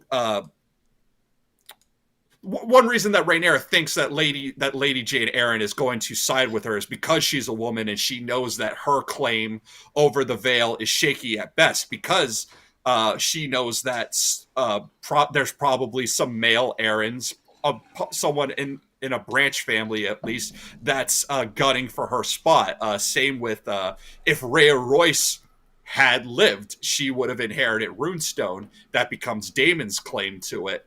But when women are the only ones that stand to inherit, they always are on shaky ground. And it's also why bastards are become even more of a liability, because a lord who only has daughters but has a bastard son might choose to name his bastard son over his own trueborn daughters. Like that's how much male primogeniture is just ingrained in this culture.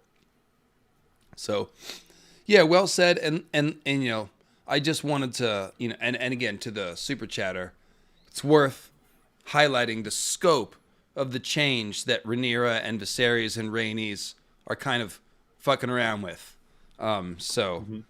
Yeah. And you also saw Tyrion use the Dorne thing when he's toying with the idea of crowning Myrcella. He's like, well, technically in Dorne, we could just say it's Dornish law and crown Myrcella. And Arianne has the same idea. So, yeah, it's an interesting plot point that comes up a couple times, Dorne's different laws, if you will. So thanks for that question, Books Are Bread. And I hope you stuck around to get the answer. I know you asked it much earlier, but yeah, I thought it fit better with the Rhaenyra part here at the end. So thanks, everyone, for watching. If you have any final questions you want to throw in, we'll go ahead and answer. But I want to wrap the stream up. We're at like 2.5 hours here, so nice long stream. And thank you, Tim, short notice, joining me. Really appreciate it. You brought so much to this stream, as you always do. And I couldn't have done it without you. So thank you. And everyone go follow or subscribe to Grey Waste Tim's channel. Grey Waste Tim. If one of the mods will put it in the thing. But you can also just search Grey Waste Tim. That's usually how people look things up. So go subscribe. And thank you, Tim. Oh, thank you for having me. Thanks go to my fiance for taking over dog duty, letting me free, leaving me freed up to come down here and do this. For my channel, can't say what I'll do the next stream. I'm actually doing research. Going back to the beginning when you had asked me about coups and intrigue, I now have, try and get on camera, I got my copy of Romance of the Three Kingdoms. So when it comes to coups and palace intrigue, this is a huge tome of it. I plan on doing a YT stream about the three emperors, George. And I know I'm recognizing that me as a white American trying to tackle one of the biggest stories in Chinese classics. I want to know what the hell I'm talking about. So I'm reading the book, and I'm going to be making my comparisons, and we'll be looking at the current state of YT with the Azor Emperor, the Orange Emperor, the Breakaway General, and the Yellow Sorcerer Lord. Plenty of King and Yellow talk. We'll have that to look forward to. That's funny. When you said Azure Emperor, I heard Azor Emperor, and I was like, oh, wait a minute. Was Azor Ahai a Yellow Emperor figure? Yes, he was. A King in Yellow figure, yes. So, Tune into Tim's channel for if you're interested in anything on the eastern side of Essos, where that stuff comes from, Lovecraft and other associated authors from that era. Definitely a large part of George's inspiration and background. So, Greyways Tim covering that like nobody else. And with that, guys, I will thank you all for tuning in. I'm working on a video about Torrhen Stark and Aegon's prophecy, and the script is pretty exciting. I'm writing about the Tower of Joy and Lyanna as well. So I'm not sure if that'll be one video or two more videos, but I'll have something for you this week. And we'll do that 1899 follow-up stream with Heidi soon. I've finished the whole season now. I've got some ideas, so we'll do that soon. And that's it, everyone. Thanks a lot. And I'll see you again soon. Good night, everybody. Cheers.